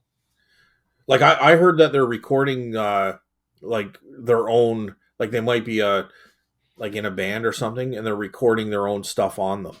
I don't understand half the stuff we sell. Yeah, that's Like true. why people want this That's stuff, true. right? I just was gonna wonder if that was true or not, but um Yeah, I like don't that's know what what I they're heard. using They're it for. using them for their own recordings. Yeah. The nice thing with audio tapes is you will find them on the Baggy Wallet Vintage uh, Value Village or whatever. You will find them at garage sales. People are often asking way too much money for like the common ones, like the Sony HF or the Maxell UR or the TDK. You see a lot of TDK D90s or D60s. I stay away from those, and they don't know. They might be asking $5 each, and they're only worth like $1. But if you get a mixed lot, which is usually what you're going to find, if you have one of those metal ones in there, I would definitely pick it up. And they Yeah, sell. They sell pretty quick. yeah, they sold pretty good. Very good. Yeah, I only found those once. Oh, really? Yeah, and I Metal look all ones, the you mean? time. Or yeah, What's that? you mean metal ones, or just Yeah, the because? metal ones. The metal. Yeah, they're rare. So, They what's were your bolo of the week, Scott? well. Let me tell you, Carl. My bolo of the week is I've sold two this week, and for 150 bucks a piece, and they're the wooden lacrosse sticks, vintage wooden lacrosse sticks, usually from around the 50s or so, 60s, and you can put the term mohawk in there, but I don't really know if that's really what I have, like authentically made by them or anything. They're not autographed or signed or initialed or marked or anything. But they are wood and they are older. Now, obviously, condition is huge for the bigger prices, but also what counts as a price is how long the handles are. So the Okay. longer the handle, the more the value. Of course, the more it ships. Now, I had one that was longer than the two I sold this week. These were 47 inches from top to bottom, and the other one was longer. I want to say almost. I don't even know if it was 60 inches. That seems just too long to me, but there was significantly longer, and I sold that on Etsy for $250. Woo. Yeah, so they're not hard to ship, but you're gonna have to Frankenstein a box. But it can be thin because they're pretty thin and they're pretty durable. Like I crunch up like what do you have there? The what do they call it? Like it's just brown paper wrap, but I think they call it Craft paper. craft I, paper. That's it. yeah. So I just crumple that up and sit them and pack it kind of tight so it's not loose and moving around. Um, So what do they look like? Like when I'm on, how do I know a lacrosse stick if I saw one? well, so what they do is they catch and throw balls with this, and it's a long wooden handle, and at the end would be almost like a tier shape if it's got the full netting in it. If it doesn't have the netting in it, which is still valuable because a lot of people will put their own leather netting in it. And the first of all, I don't want to bounce around too much. The netting is basically almost like a leather string. If you ever see what they put in baseball gloves, you know that leather Yeah, stitching, the big yeah. thing. It's almost similar to that. They remind me of snowshoes in a Yeah, way. yeah. I guess it could be like a small snowshoe on the top of a long stick. Like that kind of webbing, like you have in between the sticks. It's not like you can walk around in these things, but it kind of looks like a elongated snowshoe in a way, Yeah, but these are kind of more loose. They're more of a netting, like a scoop. Yeah, like they're right? like yeah, Because a small ball will be caught or thrown So they Yeah. would swing the stick and kind of throw the ball, almost like those. It doesn't look like this, but in the same thing, you see those little scoops where you scoop the ball and then you throw it and the dog runs after it. Yeah. It's that same concept. It's like a Yeah. whip throw, and you can also catch with it. And you can. It's easy to search up. You'll find them no It's the problem by doing a Google search or even yeah. on eBay. They tend to go a little bit more value on Etsy, but they take more commission. So I think in the long run, it doesn't really matter. What I did is I paid, I think it was 75 or $85, and I got 9 at an auction. So there was one with a little bit of a, it's almost like a peel. I think if I sanded it down, I could get rid of it, but it's like a little split or a little peel. I threw that in the booth for $45. There was some that were shorter and they were taped. I put them out for $45. One guy came in and bought all of them, except for the one I have now because I just put it. Excuse me, I just put it in there. But the ones with the longer handles, 40, 45, 47 inch, I mean, $150, and they sold very quickly. I Nice. even had a guy wanting to do a local pickup, and then he messaged me. So I said, yeah, I can do local pickup. The next day, he messaged me and says, yeah, it's a little bit more than I'm willing to pay. So I just put okay. I didn't really answer it or counter it because I had just sold the other one, and then later that day or the very next day, it sold for my asking price. One's going to Colorado. They're both going to the States actually, but they will sell in Canada too. Like Canadians like them, and What's our official sport? yeah, is it our official sport? Yeah, lacrosse is our official sport of Canada. Yeah, it's not Um, hockey like everyone would think. It's actually lacrosse. it's one of those sports that I really wish I would have taken because a lot of guys play hockey, and in the summer when I grew up, we played baseball. Mm. So you played hockey and baseball, It's kind and of weird then combo both. and then later on when I was getting out of hockey, they Yeah. were playing ball hockey.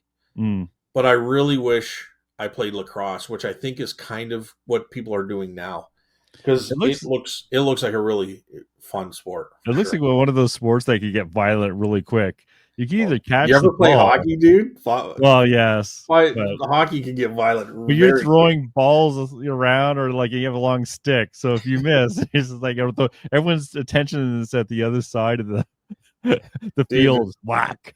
when we were playing hockey, we Yeah. would have times where the parents were just as bad as the Oh, the players. worst. Yeah, that Like was a it big was. problem in Canada. Oh, some Yeah, of the places that I've it gone was to nasty. play Yeah, hockey, it gets really bad. yeah. But I mean, it's good stories, you know. So, Jeez. but it builds team camaraderie. It's fun, and but it does get very very competitive. So, but anyways, Yeah, I don't want to go into digress that. Just lacrosse stick, look them up. The longer the handle, the better, and it is conditioned.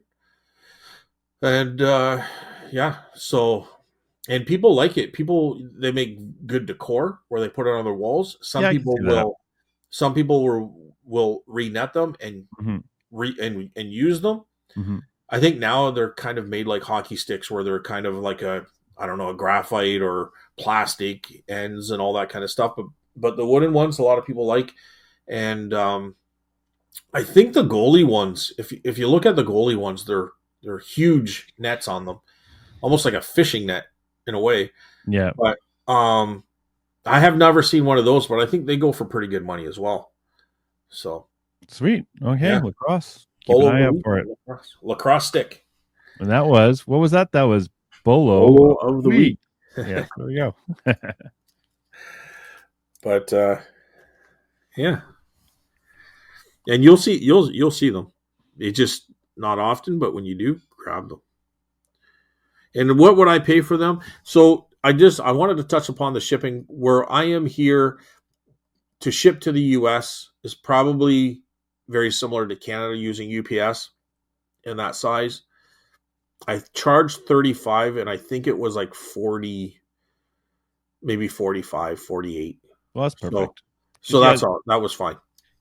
it counts for your time too. Because it's a pain in the butt to Frankenstein a box for that. Yeah, like I made good money on it. Even if you do $150, you know, that's $130. Kind of the $50 cover the shipping, where you charge 35. So now you're 135 minus your commissions. You're definitely gonna do well. I was lucky because I bought so many of them all at one time, and I was really surprised that I got them for that price. Yeah, sometimes people just don't want to deal with stuff, Yep. at the auction. You never know who's going to be there. All right, Carl. What time is it now? It's time for comments of the week. Comments of the week. So should we start? Is there any on Spotify? There is our two. What do you call that? Not consecutive. Consistent commenters. So we want me to go with those first? Yeah. All right. So I'll just go in order as I see them. Adam Wakefield has a comment. Didn't mean to confuse you guys. The main source of income is a FedEx contractor for the past 18 years. Okay, yeah. So that's where we weren't really sure, because he was kind of talking about getting discounts and all this on shipping and stuff like that. Right. Yeah. We weren't sure if it was because he was a contractor or the shipping rates or something. Can't remember even exactly how it was last week, but so he's just letting us. He was a contractor for the past 18 years. I have a contract with him that basically pays us so much per stop and so much per package. Oh, so that would be the contractor side of things, right? So there's no hourly wage; they just get paid. That's interesting. Okay, so kind of maybe in the same kind of concept as Amazon, Right. right? You would probably get paid per. I have no idea how it works. Yeah, I'm just guessing. Yeah. It's So when I ship Uber delivery kind of thing, yeah, Yeah. I ship. So when I ship something through X, I take it to work and scan it. Oh, He's double ending what he's selling as well, so he gets a double end. Yeah. Wow, dude, that's smart. Basically making $5 in Canada this year. X did away with contractors, and Canada is all FedEx Express now. No more ground. Dude, that was pretty clever. Nice one, Adam. Yeah, like it. Pretty smart. Yeah. Tina Max here. I went off vacation mode and tried FedEx. It's my only option out here, but it's way more expensive. FedEx is way more expensive than UPS, I'm finding. I did get a local eBay sale. That was great. Yeah, I just didn't go into my listings, but to put local pickup, that should have been an option, but I don't know. Actually, I turned it off. Oh, did you? Local pickup? Yeah, because it would take too much of my day. It's like everyone who picked up was great. No complaints. But really, it's like I sit around waiting for them to show up at my door. Yeah. And it's just like, I would rather not think of it, Yeah, I don't need those sales. Yeah, I don't even turn it on, and I understand Tina's doing this for the because of the strike. Yeah. I didn't even I don't turn it on, but if someone requested it, I'd probably do it. You know what I mean? Yeah, me too. The only weird things I've had is people think our commissions are like half the sale or something. Is like, you're asking $50, and it's like, oh, I'll do local pickup, but I'll just pay you $25, and you don't have to pay the fees. It's like, yeah, fees aren't that high. Yeah, but I just also, it's like you're going to drive 2 hours here, pick it up, 2 hours back. I could ship it, and it's cheaper than what you're going to pay in gas, let alone time, right? Yeah, people don't always take that into account, eh? It's funny. Still debating on going back on vacay mode soon. Getting the I need it by Xmas comments, wondering if all the hassle is worth it. It's hard to say. I'm just going to keep plugging along. And hopefully I don't get any issues. But Carl, you're on vacation mode. Yeah, a while ago. So yeah. But I'm not full time, so yeah, it's different. This is how you make your living. You got to do what you got to do. You got to do what you got to do. So far, it's fine. I mean, we're still kind of a ways out from Christmas. Like, yeah. All right, Carl, what do you got? So off to YouTube land. Yes, it is. Okay, I'll start with the first one. This is from Carver Man, which is Canuck Serge. Oh, okay. All right. Yeah, Carver Man because he carves wood, eh? Like Okay. that's one of his hobbies. Yep. Makes sense. The McAfee flea market was bought by new owner 2 years ago, and he's done so many changes to improve the site, and they have a Facebook group. The previous owners did absolutely no advertising that I could see. Even Carl didn't know about it, the flea market. The vendors also need to pass the word to friends and family by reposting the Facebook posts. Okay, so yeah, no, I agree. Like I knew he's new, and like I said, I know he's a great guy, the guy who runs it. Like no problem, and they have a Facebook group. It's just that, pass the word to friends and family by reposting the Facebook posts. I think honestly, which is fine. It's good. It's not like it's negative, but I think it's a really limited market of people who are going to know. Like if I repost all the time to my Facebook friends, hey, flea market, Yeah, they're gonna unfriend you. yeah, or they're just like it's not going to be effective. I'm gonna unfriend you. You're not even on Facebook, so Okay. so yeah, I agree with that. I think it's time to maybe expand beyond getting the vendors to do it, right? Like especially considering like they do the 50-50. I would like to I'm gonna subtly ask where that money goes maybe someday. But I don't like going in there rocking the boat. But you want to do the next one? Sure. This is Carver Man as well. Scott, for the live contest, you can put a number 1 to 10 in an envelope, and once you start podcast, you can pick an envelope, and whichever envelope you pick, number 3, then number 3 in the chat wins. Carver Man. I don't know. Honestly, I think I'm just going to leave it to who's first, because that kind of took its own. It became its own thing. Everybody's trying to be the first one there. You know what I Yeah, mean? if you pick out an envelope, you're just randomizing who wins. There's Yeah, no competition. like right now, everybody. Oh, I'm first, and so they're trying to be first, and I like that because I don't know, it just brings a little bit of funniness to the show. Sales is just trying to get around the rules so he has a chance to win. Hey, listen, You got to be first. All you guys out in that area must be like that because you do that too. What did you say to me? What you, did Adam say to me? You're not first, you're last. No, I think that's what I said, but that was because was you? that was because of Talladega Nights movie. But if you're on the show, it doesn't count. You said that, or Harry said that, and then I think the other one was if you come in at like 3:00 and the show's not to 8, but if I post at 11 and you come in at 3 and you're first, but if you're not on the show at 8:00 ready to watch it. Yeah, these are all Harry rules. Harry can't, he's not in charge of the rules. He just makes up rules so he makes me lose. So yeah, I don't care if I'm on.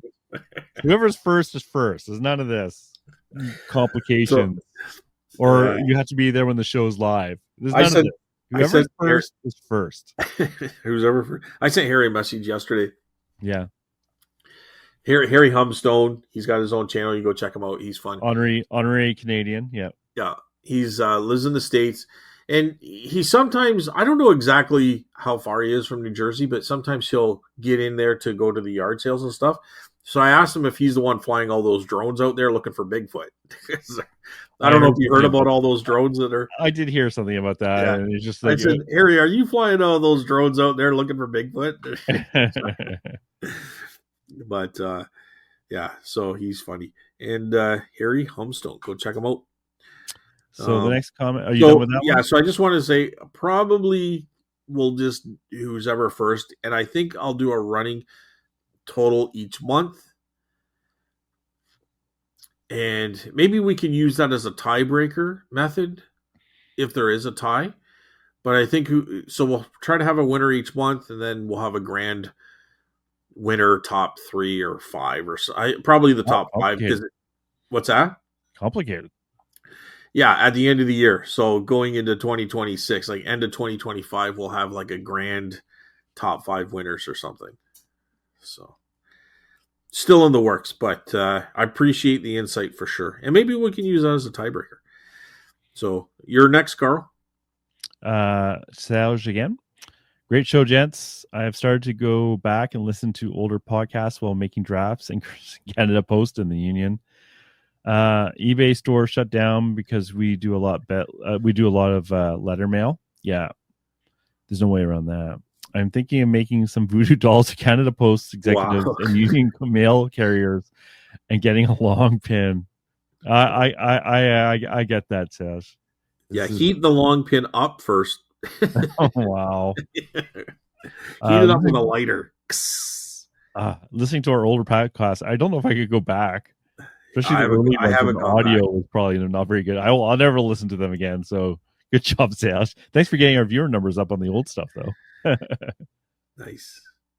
Doing it wrong here, Carl. Oh, well, I'll let you read that one. I'll read the Sure. one below that because that's my name. Carl, I've been rooting for you with this whole weekend booth deal, but man, that place is dead. It's cool that you're meeting new people and kind of breaking even, but this isn't looking like a financially sound decision. And it's not your fault. This is Christmas season. If that place is a ghost town, it's going to be a ghost town. You did everything you can think of, but man, I think it's time to cut bait. Maybe bring your inventory to an auction house that does mix lots. Okay, so this is a comment I mentioned earlier in the show that I want to talk about a little bit. Yeah. So, I was looking at pictures of my booth and I realized, and I was looking at pictures of other people's booths, and I realized my density of items is way low. Even in areas I thought I was using effective, they probably have twice as much, if not 3 times as much stuff in the same amount of space. So I need to, it's been okay. I put in my first phase kind of the booth, and all the wall stuff is covered and stuff. But really, I need to get more stuff in a smaller footprint and not have stuff spread out. You know what I mean? Yeah. So there's but some it's more still quality of items. Like if you're not let's put it into perspective here. Let's say you're doing $50. Let's say you can double what you have in there. Does that mean you're going to make $100? Yeah, that's a good point. Right? So I understand the concept and I agree totally. You got to keep your booth full and maxed because you're paying for that space. But if you're not doing well to begin with, why is that? So I don't. I think you could be making more if you push more money in or more items into the booth. There's no question. I mean, as long as it doesn't look like it's just a big pile of Sanford and Son type stuff. But at the same time, I don't know. It's tough. I don't want to say doing it wrong's got a good point. You should cut bait because I still think it's a little too early. Only you will know that. But I really want it to work out for you, Carl. You know what I mean? What I'm really curious about is in January, I hear a lot of people, not a lot of people, I hear some people are leaving. Okay. So I'm kind of curious if those spots get filled up again. But I'm not going to cut. Well, for one thing, I don't feel like bringing anything back home again. And number two is, like I said, I'm not bored yet. Like this last weekend, I didn't go, but it wasn't because I didn't want to go. It's because I had other reasons. Answer this question, Carl. And it just popped in my head because it might sound really dumb. If you put everything in your booth at $1, how much stuff would sell? Probably a quarter of it. In one weekend? Yeah, I would think so. So you're saying just blow it out that way instead No, of bringing it home? I'm just wondering if you're going to tell me maybe 10 items, No, I don't think it'd be that bad, but I'm just wondering, is it that low of traffic? If everything's $1, and you sell 10 items, you know what I mean? That's a problem. So I just trying to figure it out where we are. But me too. Because I hope you're not at that point where it's time to cut bait, but doing it wrong is not wrong. It's just no. I think I would try to give it a little. I mean, he's right about Christmas if it's not selling now, but I don't know. It's so hard to say. you hate to leave too early and then all of a sudden things change. But So talking to a lot of other people too who go there, they say the main point is actually buying stuff. It's not even necessarily the selling of stuff. then Um, you don't have to pay money to go and buy. You can just go there and buy. Yeah. No, no, it's true. Um, and you can leave when you want. yeah, exactly. So I'm still enjoying it though. So that's it's not a money thing, Yeah, although that's important. yeah, I'm not ignoring the money thing. I'm not saying it's not important. And I like money, yeah, but it's not enough. If it was just the money thing, I'd be gone already. yeah. So But at the same time, is there places that you could do the same thing but maybe do have better results? I think eBay. I know Yeah, it's boring, yeah. but honestly, if money is my number one concern, eBay, you can't beat it. You can't. You can't. You know, And, like and we've said that before. Like you can do other things to kind of help your business, but if you were just to do one thing and one thing only, you could only really survive in my mind on eBay. and if you have cheap stuff that you want to get rid of, honestly, it's either better to never pick it up in the first place if you can. But even the stuff you get in mixed lots, if I was smart, I would just get rid of it and just concentrate on like making my space as small as possible. Come, do the valuable things that sell on eBay and screw this $20, $30 stuff, Yeah. right? I'm not including like that's a general rule because I still will do, you know, there is things in the low levels that actually is worth your time, like pins for sales, for example. But like in general, like, screw these board games for 20, $30. Screw the whatever DVDs that sell for 33 or $4, right? Like honestly, I would just if I was doing eBay only, I would just dump all of that stuff, get out of my basement, get it out of my head, and go and look for fountain pens, go and look for watches, go Yeah. and look for like rare books, um Which is good, except for you have to be able to have places to find them consistently, yes, yes. right? That's the And problem. you'd have to get used to the idea of like I'm not going to have I'm going to go out there to look for stuff and I'm not going to find nearly as much per hour of worked. But in Yeah. some ways, you might actually list the stuff you get as opposed to I what I do just now. find here's where I find the antique collectibles booth that I have. Like even if it was just one, but I have three. Where it gets good for me is because I can go and I can buy at an auction. I can buy a tray lot. I'd hate to give that up because there's always I something know. decent in there, right? I know. And not only am I Yeah. buying it and making a couple bucks off it, I could usually take at least half the stuff, throw it my booth for a couple bucks, and I'm learning. I've learned Yes. stuff, Yeah. right? Which Yeah. Yeah. I That's can the now value. look for them, right? Yeah. So Yeah.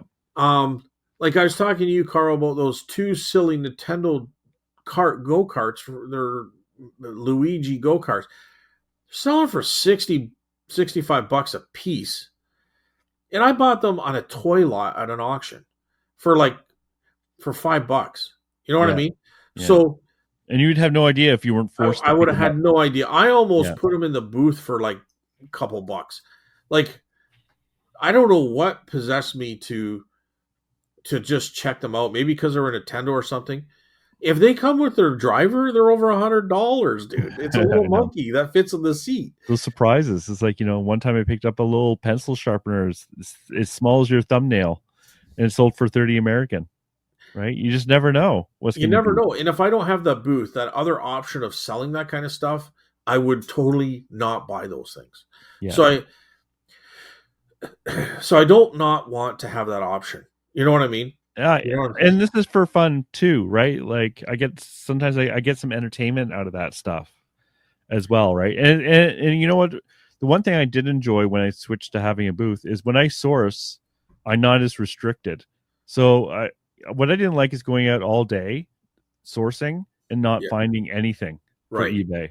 But now I'm almost guaranteed to find something when I go out that I And can put in the booth. and you said the word source. Well, me having the booth also has led to private picks, which Yeah. is a part of sourcing. So Yeah, yeah, and I've seen that too. Like someone that offered me to sell me records, but I had no interest in their records. But the opportunity came up. yeah, so you never know, right? So all right. So this one's addressed to me by doing it wrong. Scott, since your kid is blowing you up with pictures, getting him to draft listings, I think that's the next step is to start doing some listings. Um, we'll see how it goes, but that's totally within the talks. You're not much of a process kind of guy, so he can do that on the phone, and they didn't have to be fantastic drafts. If he has a cell connected tablet, he can use that. No, absolutely 100%. Eventually, the idea is to get internet there, which was the initial plan. It's just a little bit. It's still in the process of taking things over, and then we got the the post office strike, and it's just kind of throwing a big wrench into everything. They just have to be basic guess of value and attach that the picks. Then it instantly reduces how much you need to do, even if it's not completely right. He'll learn doing and get better at that and take a bunch of work off your shoulders. If you don't, he'll get bored taking pictures. Uh, I agree that taking pictures can totally get boring, but we are doing other stuff too. Cleaning, sorting things out, taking things over, um, and we're taking pictures of different things. It's not just toy soldier, 24 hours a day. There's clothing and different items too that kind of help the monotony for sure. But definitely all great points without question at all, for sure. Carl. Okay, so doing it wrong. Something to remember about government-controlled organizations is they don't have to be profitable. They have to be funded. Be it by sales or by the government, doesn't matter. They just have to be funded. Yeah, that was one of the things for me that was kind of actually liberating as someone who was in the government for years and years is now you see the results of what you do in a monetary way. It's much easier to see the results. Where before, as a programmer, you kind of go, well, I assume this saved a lot of money, but you don't really know, right? Because there's no bottom line. So I've actually, it's one of the things I like about doing the private stuff too. We got Don here, and the first comment is, Scott, did you mean Florida when you said Pelee Island lines up with California? Not at all did I mean Florida at all. I'm not sure what that means. But if you look at Pelee Island, the bottom tip of Pelee Island, if you take that right across, it hits the northern part of California. Yeah, California is one of those, like, Ontario's long and California is tall, isn't it? Yeah. So it's like, but it just kind of sounds that here in Ontario we can have a place that I think it's longitude can be on the same line. You know what I mean? Just give it to us. Something in California. It makes us feel better. Just give us this one, Don. No, if you look it up, it truly is true. But it's not so much that we are so far south. I think it's like you said, Carl. Yeah, California goes up quite north. Yeah, right. So it's just very long. But yeah, it does make us feel better. My sales over the weekend were pretty good. Then a trickle through the week, but I'm selling more on Etsy again. So there's that. Really, I understood that you can only do Canada Post on Etsy. So that's good then. I guess Stallion Express through Etsy, maybe, I guess. My Stallion Express location is London, was surprisingly not too bad. But the guy that works there chalked that up to the weather since London got like 80 feet of snow this week. Oh, really? Yeah. Wow. I'm glad. Like we got no snow here. It rained. Oh, I had to use my snowblower, and it worked. Every year it worked. Wow. I'm pretty happy, and I do zero maintenance on that thing. I haven't put oil in it since I bought it like 10 years ago. It still goes. Nice. Um, well, no, we had some snow, but it melted away, and then it rained. So that's all we're getting, really. Yeah, we had freezing rain, but it's okay. I really feel for the people who don't have access to things like Stallion Express, Chit Chats, etc. I really don't, unless I want to drive to London, but I'm not going to do that. I'm just happy with UPS. I did eventually turn off Canada for my letter mail items. People can still contact me and I'll ship to them, but now I can give them an accurate quote and won't get so burned in the additional costs. Well, that's good. I didn't get into too much of that. Yeah, what I did It's was like, interesting that they can still contact her though. yeah, what I did for like letter posts is I just put, I think I said $7 or $8 were temporarily for the cost for shipping for letter post, just so I could use normal shipping. But now my store is off, so it doesn't really matter. So I need to change Yeah. that back actually. So Unfortunately, Kindle Post doesn't have competitive enough prices for us to keep using them, but I don't know how they can become competitive again.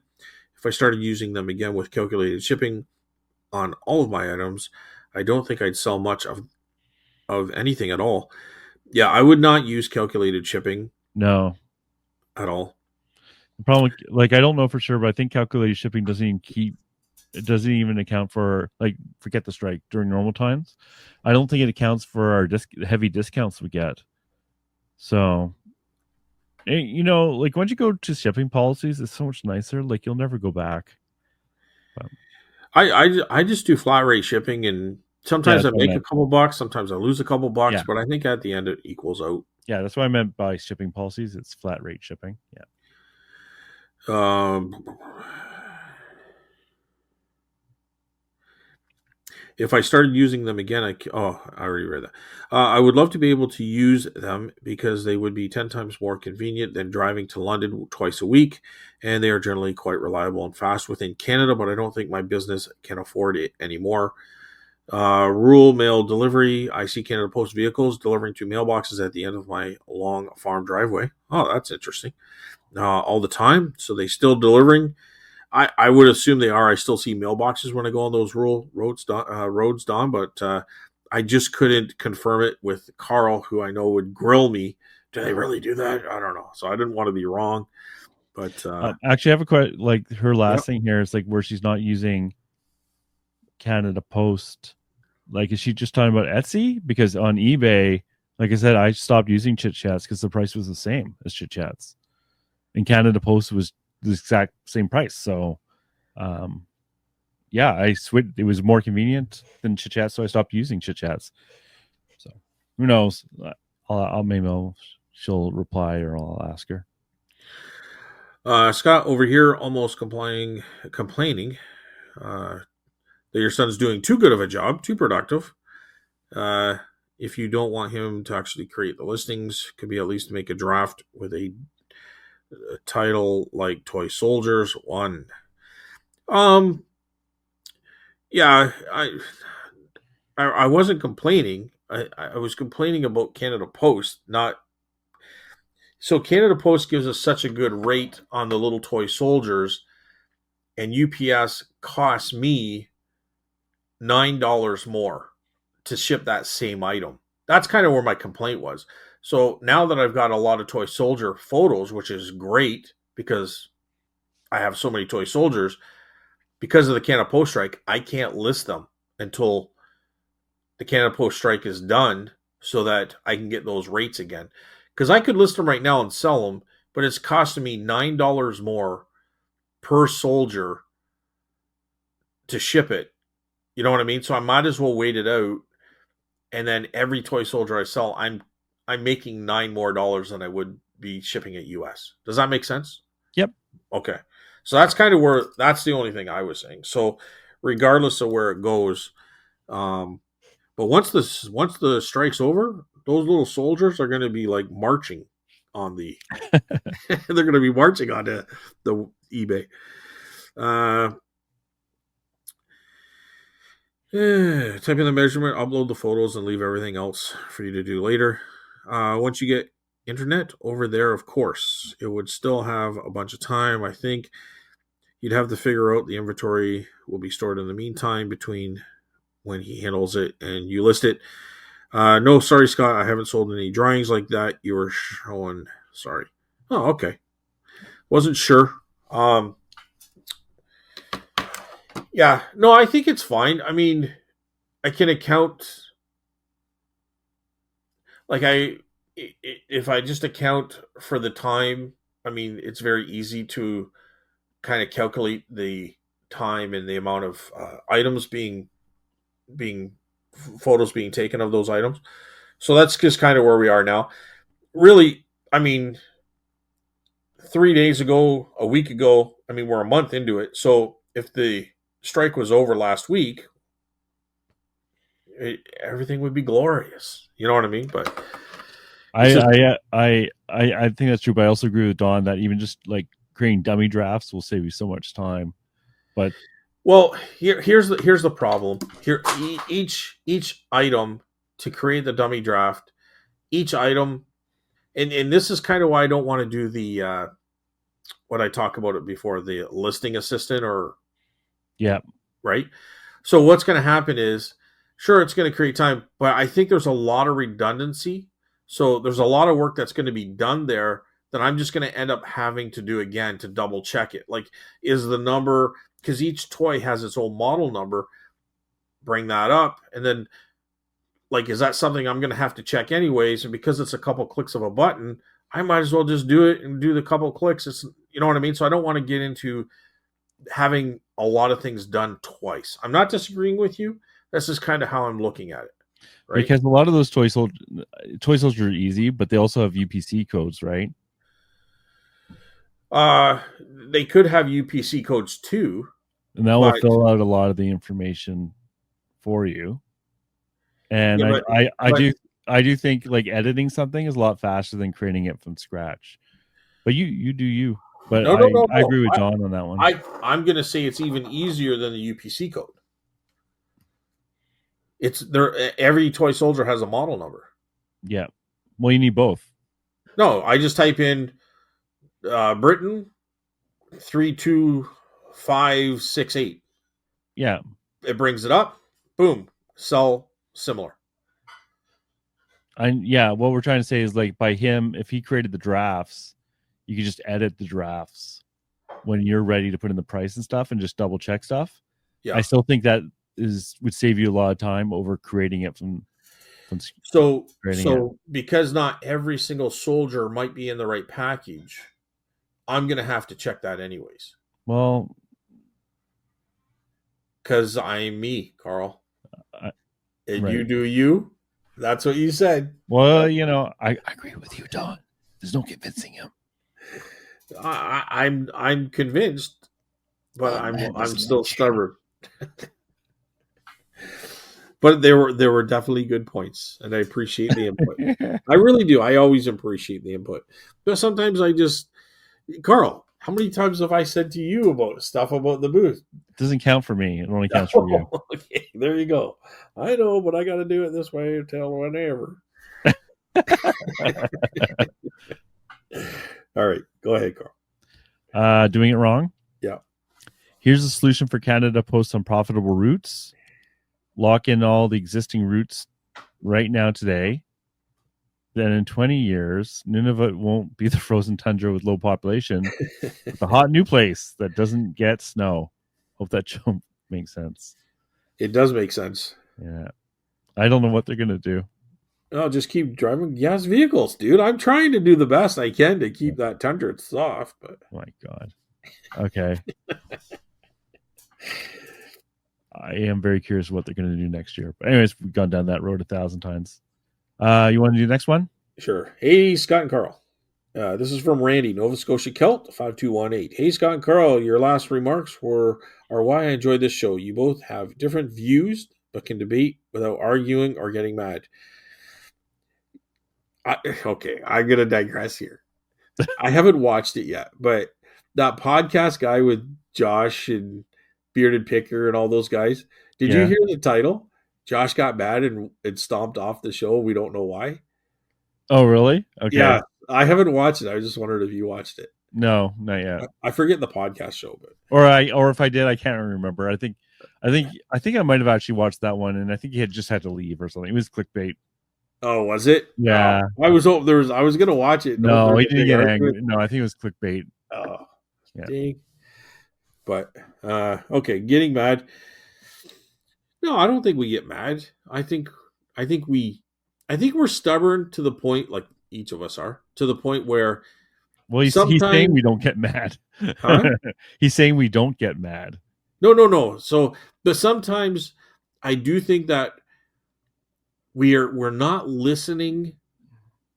And sometimes the person can be saying, I don't know, I find this. Sometimes you can be saying something that I agree with, but you said it differently than it plays in my head.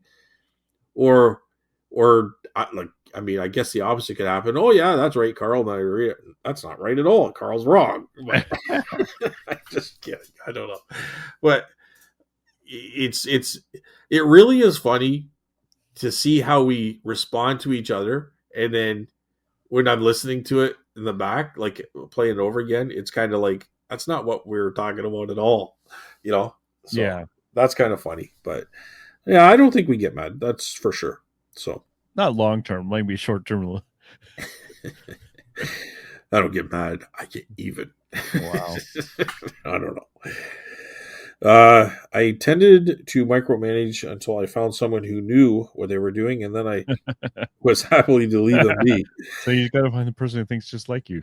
Yes, I think most people do. I think you have to micromanage until you feel comfortable to move forward on that, and I don't think it's a Right. bad thing. I think it's a bad thing. I, You know what? I think if it's constant, it can turn into a bad thing, especially high turnover rate. The But problem is if you don't communicate what you want and expect people to mind read you, but that's that's when micromanaging goes bad. Or you can't accept that someone used a certain word when you would have used a different word, and then you always change whatever words you want to use rather than just accepting that what they used was good enough. Like that can be very frustrating to people, and they'll just give up.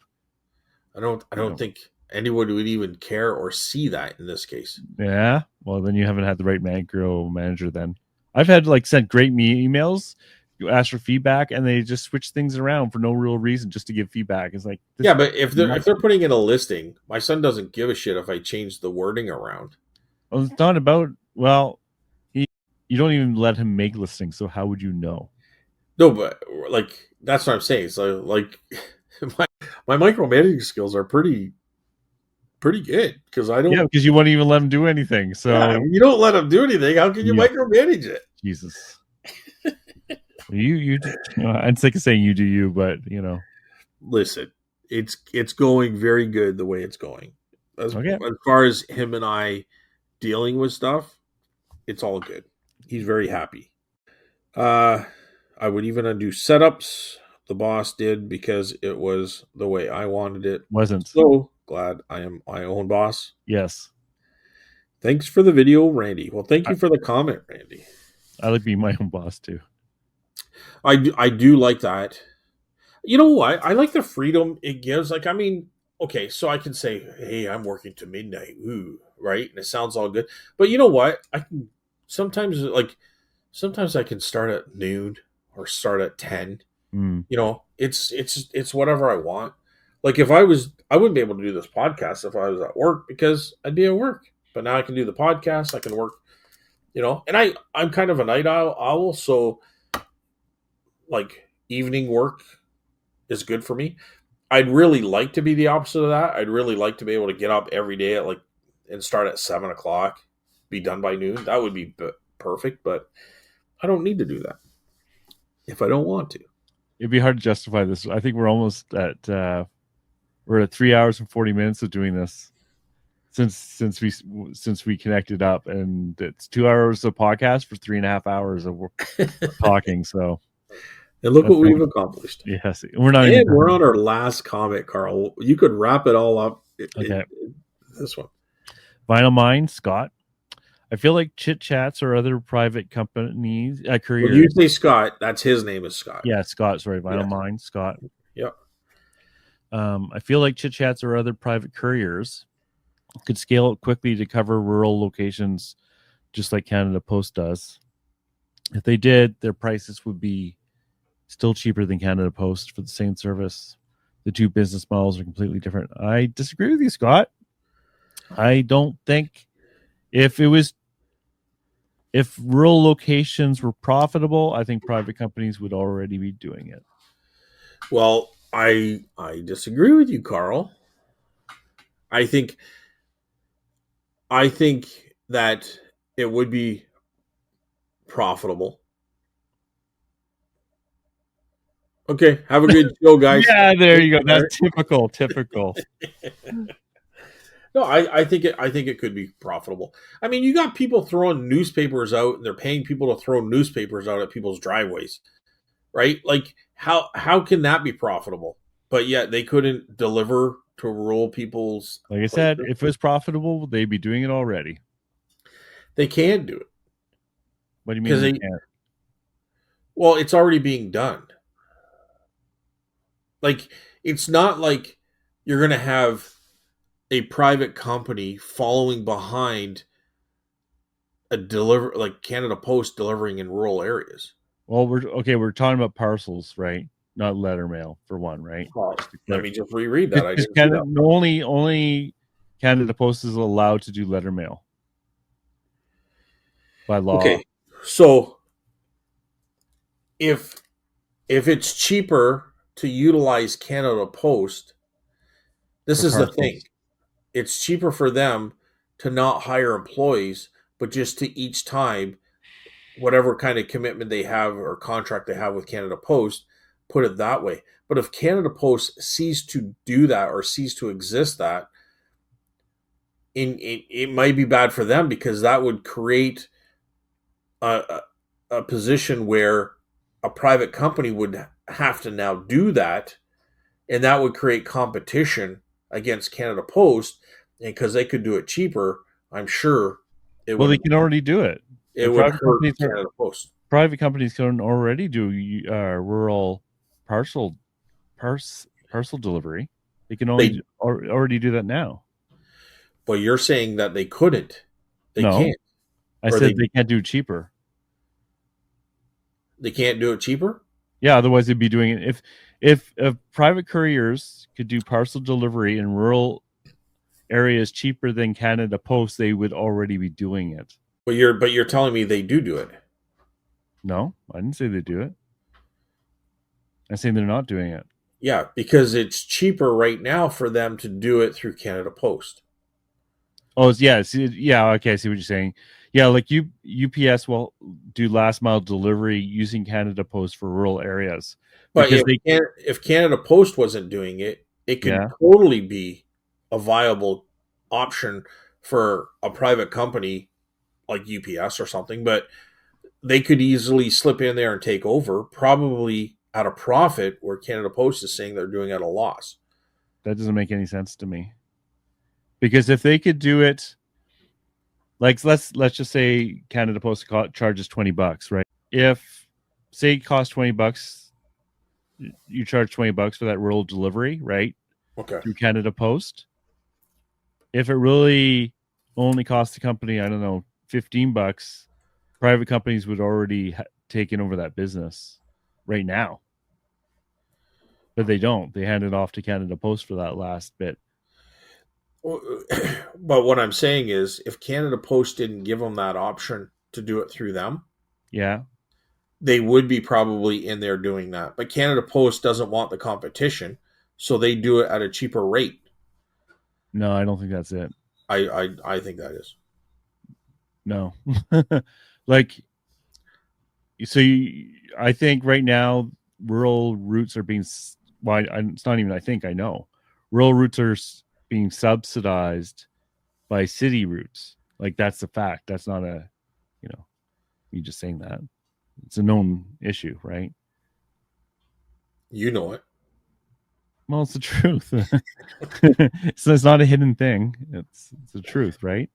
Because so if it was cheaper for UPSs to hand deliver it themselves in the rural areas, they would do that. And if Canada Post disappeared, right, and wasn't doing any rural deliveries. I think it Who, would who's cost it? like 50, Sorry, $50 to get that who is package. it cheaper for? Cheaper for guys like us, or cheaper for the company to do it? I don't Both, think I guess. cheaper. I don't think it's. I don't think the companies can do it cheaper than what they're doing by handing it to to the post office. Yeah. What I'm saying is the post office said, "Listen, we're not going to do that for you. You have to Okay. deliver your own parcels." So what would the price go like just to make up something? So like Well, say dude, Canada Post I can't charges make 20 up bucks. anything if I'm Well, trying it's to. important. No, just like do you think it's going to go up or down? Like if it's $20, right, from Canada Post to deliver to a rural area, Canada Post disappears, do you think the cost is going to go up or down or stay the same? You're talking about parcels. Yeah, parcel only and from private companies. I think a private company would figure out a way to make it cheaper. I don't think that's true. Otherwise they'd be if they could undercut that $20 now, like they do in the cities. That's what's happening in the cities, right? Because in the cities, Okay, listen. okay. I'm saying they could find out a way to do it cheaper or competitively to Canada Post. I'm not saying they're going to be able to do it cheaper than what they're doing it now. I'm saying if Canada Post gave them no option but to go out and do it themselves, Oh, I see what you're saying. So they could be competitive to Canada Post, right? But I'm yeah, but because if Canada Post is going to do it at a loss, which which they're they are. claiming, Yeah. if they can do it at a loss, nothing's going to be cheaper than that. But if Well, Canada Post says we're not going to do it anymore, yeah. I'm saying that UPS would be able to do it at a probably at a better rate, like at a better profit or at a profit compared to what Canada Post is doing. Like, No, dude, I agree with I that. I know. agree with that. But the cost for the customer would go from $20 to $30, right? Well, I don't know if that's 100% true. I don't Well, know. it would definitely go up, right? Because I don't. if you're saying Canada Post right now delivering to rural areas is coming in at a loss, which is what I'm saying, right? Right. That means Canada Post can't do it any cheaper for whatever reason, right? Okay. In real life, if UPS could do that same delivery for less than Canada Post is currently charging for rural, they would be doing it already because there'd be a profit margin. Well, And I know okay, that's for sure true because they already do that in the cities. That's but already true in the cities, but what I'm saying is right? they would now they would have to they'd probably be able to operate maybe at a lesser amount but more volume, and they're going to More be taking volume. some of Canada Post's kind of monopolized parcels, which they Well, they even want to dig deeper in and get well, they more don't of have that. they don't have a monopoly. Canada Post does not have a monopoly on rural parcels. It's just that it's usually the cheapest way to do it, which is why they have a monopoly, but it's because they're charging less than actually costs, right? But there's no like there's They're no if FedEx wants to deliver to rural Saskatchewan, they're more than welcome to. and they do, and they do. Uh, Yeah. I'm not going to say they never do. Well, I'm just I'll saying tell they you right now, often how to don't. package go to Timbuktu, Alaska. Right? I mean, I Google searched the satellite, imaged it, and wanted to know where it was going to, Yeah. and they were taking it there. Uh, well, they took the parcel, but who it's called last mile can be different, right? Like it's actually true with chit chats too. Is that you hand it off to chit chats, but There. the people who deliver it actually to the door is often Canada Post in rural areas. Well, this was the And, last and, mile. and It Alaska was is the different last because mile. It was the last mile. well, you don't. The thing with Alaska is that's not Canada, so they obviously hand it off to someone. Well, FedEx took it. Oh, right. So I take that back. So for FedEx, like I don't know in this specific case what happened, but for a lot of things, including with Amazon, they will hand it off to USPS or Canada Post for last mile delivery. I For think sure. For sure. It's not a I secret. don't think. Okay, listen. There's a difference between rural Norfolk County and rural Nunavut. I agree. I'm Okay, not so saying in that's all that's a. cases they don't, but I I don't mean, really I've know. never I've never sent anything to none of it, so that can't even be the in the same category. When you're talking rural, I'm thinking like like still manageable. Like I'm not talking something where you got to fly parcels in over Yeah, no, 1,300 I understand. polar You're bears talking. and a Yeah, walrus. you're talking rural, but not like rural, Yeah, I'm rural. not talking like Snow. polar bears and Yeah, walruses. yeah, exactly. Yeah, yeah. No, I agree. I agree. But even in the United States, though, they're much more dense than we are. In the United States, even they for sure give it off to USPS for last mile delivery. But I'm It's just not. saying, if Canada Post didn't offer that, didn't allow for that, I'm I don't know. We're gonna argue about this like I forever. know because we disagree on this. We Because disagree on. I think if Canada Post disappeared, I think the cost for rural delivery would jump up high. Wait, what's rural deliver like last mile rule or Well, normal just rural in county? general, just rural in general. Okay, well then I disagree. Yeah, that's fine. You can be wrong. I can't be. I know. It's like the same old thing. Like why do governments contract things? It's because it's cheaper to contract it out. They find cheaper ways. There's none of this Yeah, like but Canada, because you know this as well. Once you get into government, there's certain wages, there's all sorts of things that have to be done because it's a government position yeah, that but they're doesn't delivering for have less to than be the cost. necessarily done if it's private. I know, but they're delivering it. They're subsidizing rural deliveries. Yeah, but you're umbrellaing rural That's because where it's true. I have to take all rural. I can't. I'm not going to talk about every little specific rural address in Canada.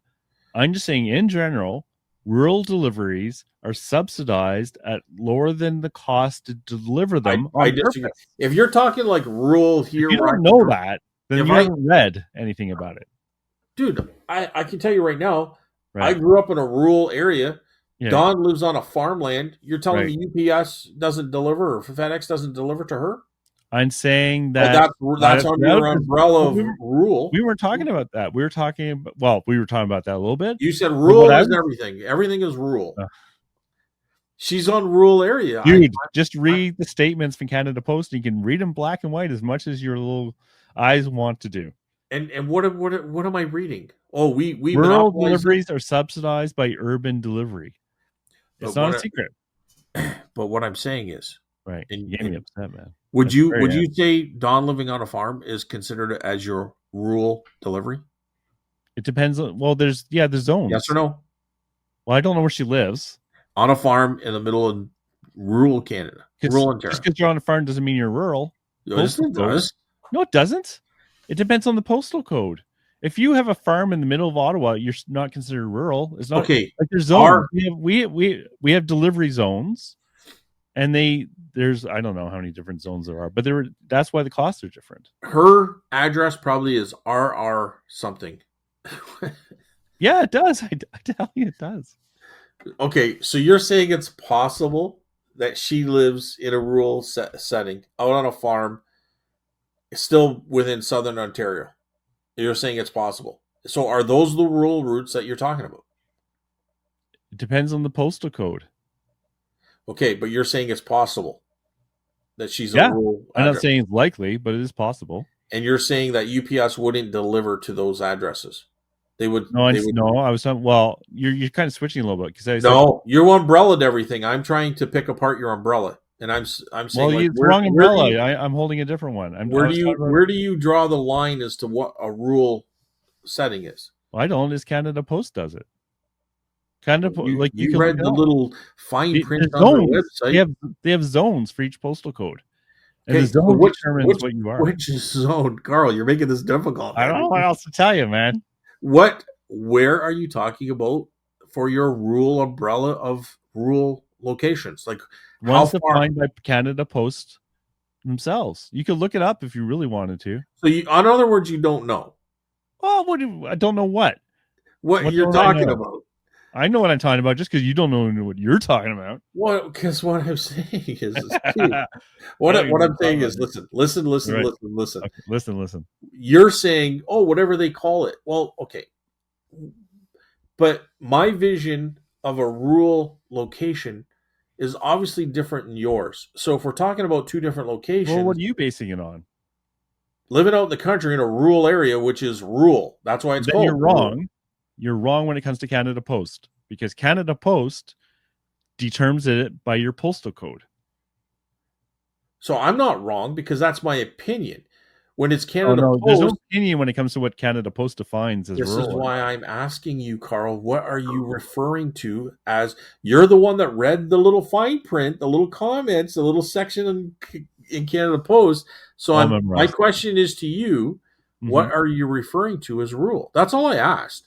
Yeah, and What all I my am here to definition tell of you. rural and your definition of Canada Post rural is could be different. And if that's different, then we're arguing about something that we're both talking about different things. You're I, talking I about I'm apples, not. I'm talking about oranges. Well, I'm not debating about what my concept of rural is. I'm just saying Canada Post. I'm using Canada Post definition because Okay, they're the and ones I doing. asked you where does that boundary start and where does that go?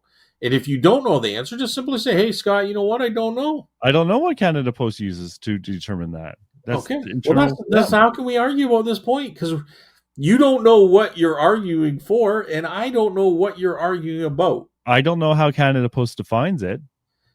Okay, so when you say rule, you have to say, I don't know what that means. No, I know what it means. I know it. It's. I don't know how You they just said you define. don't know I don't what, know. No, no, I don't know how Canada Post defines that.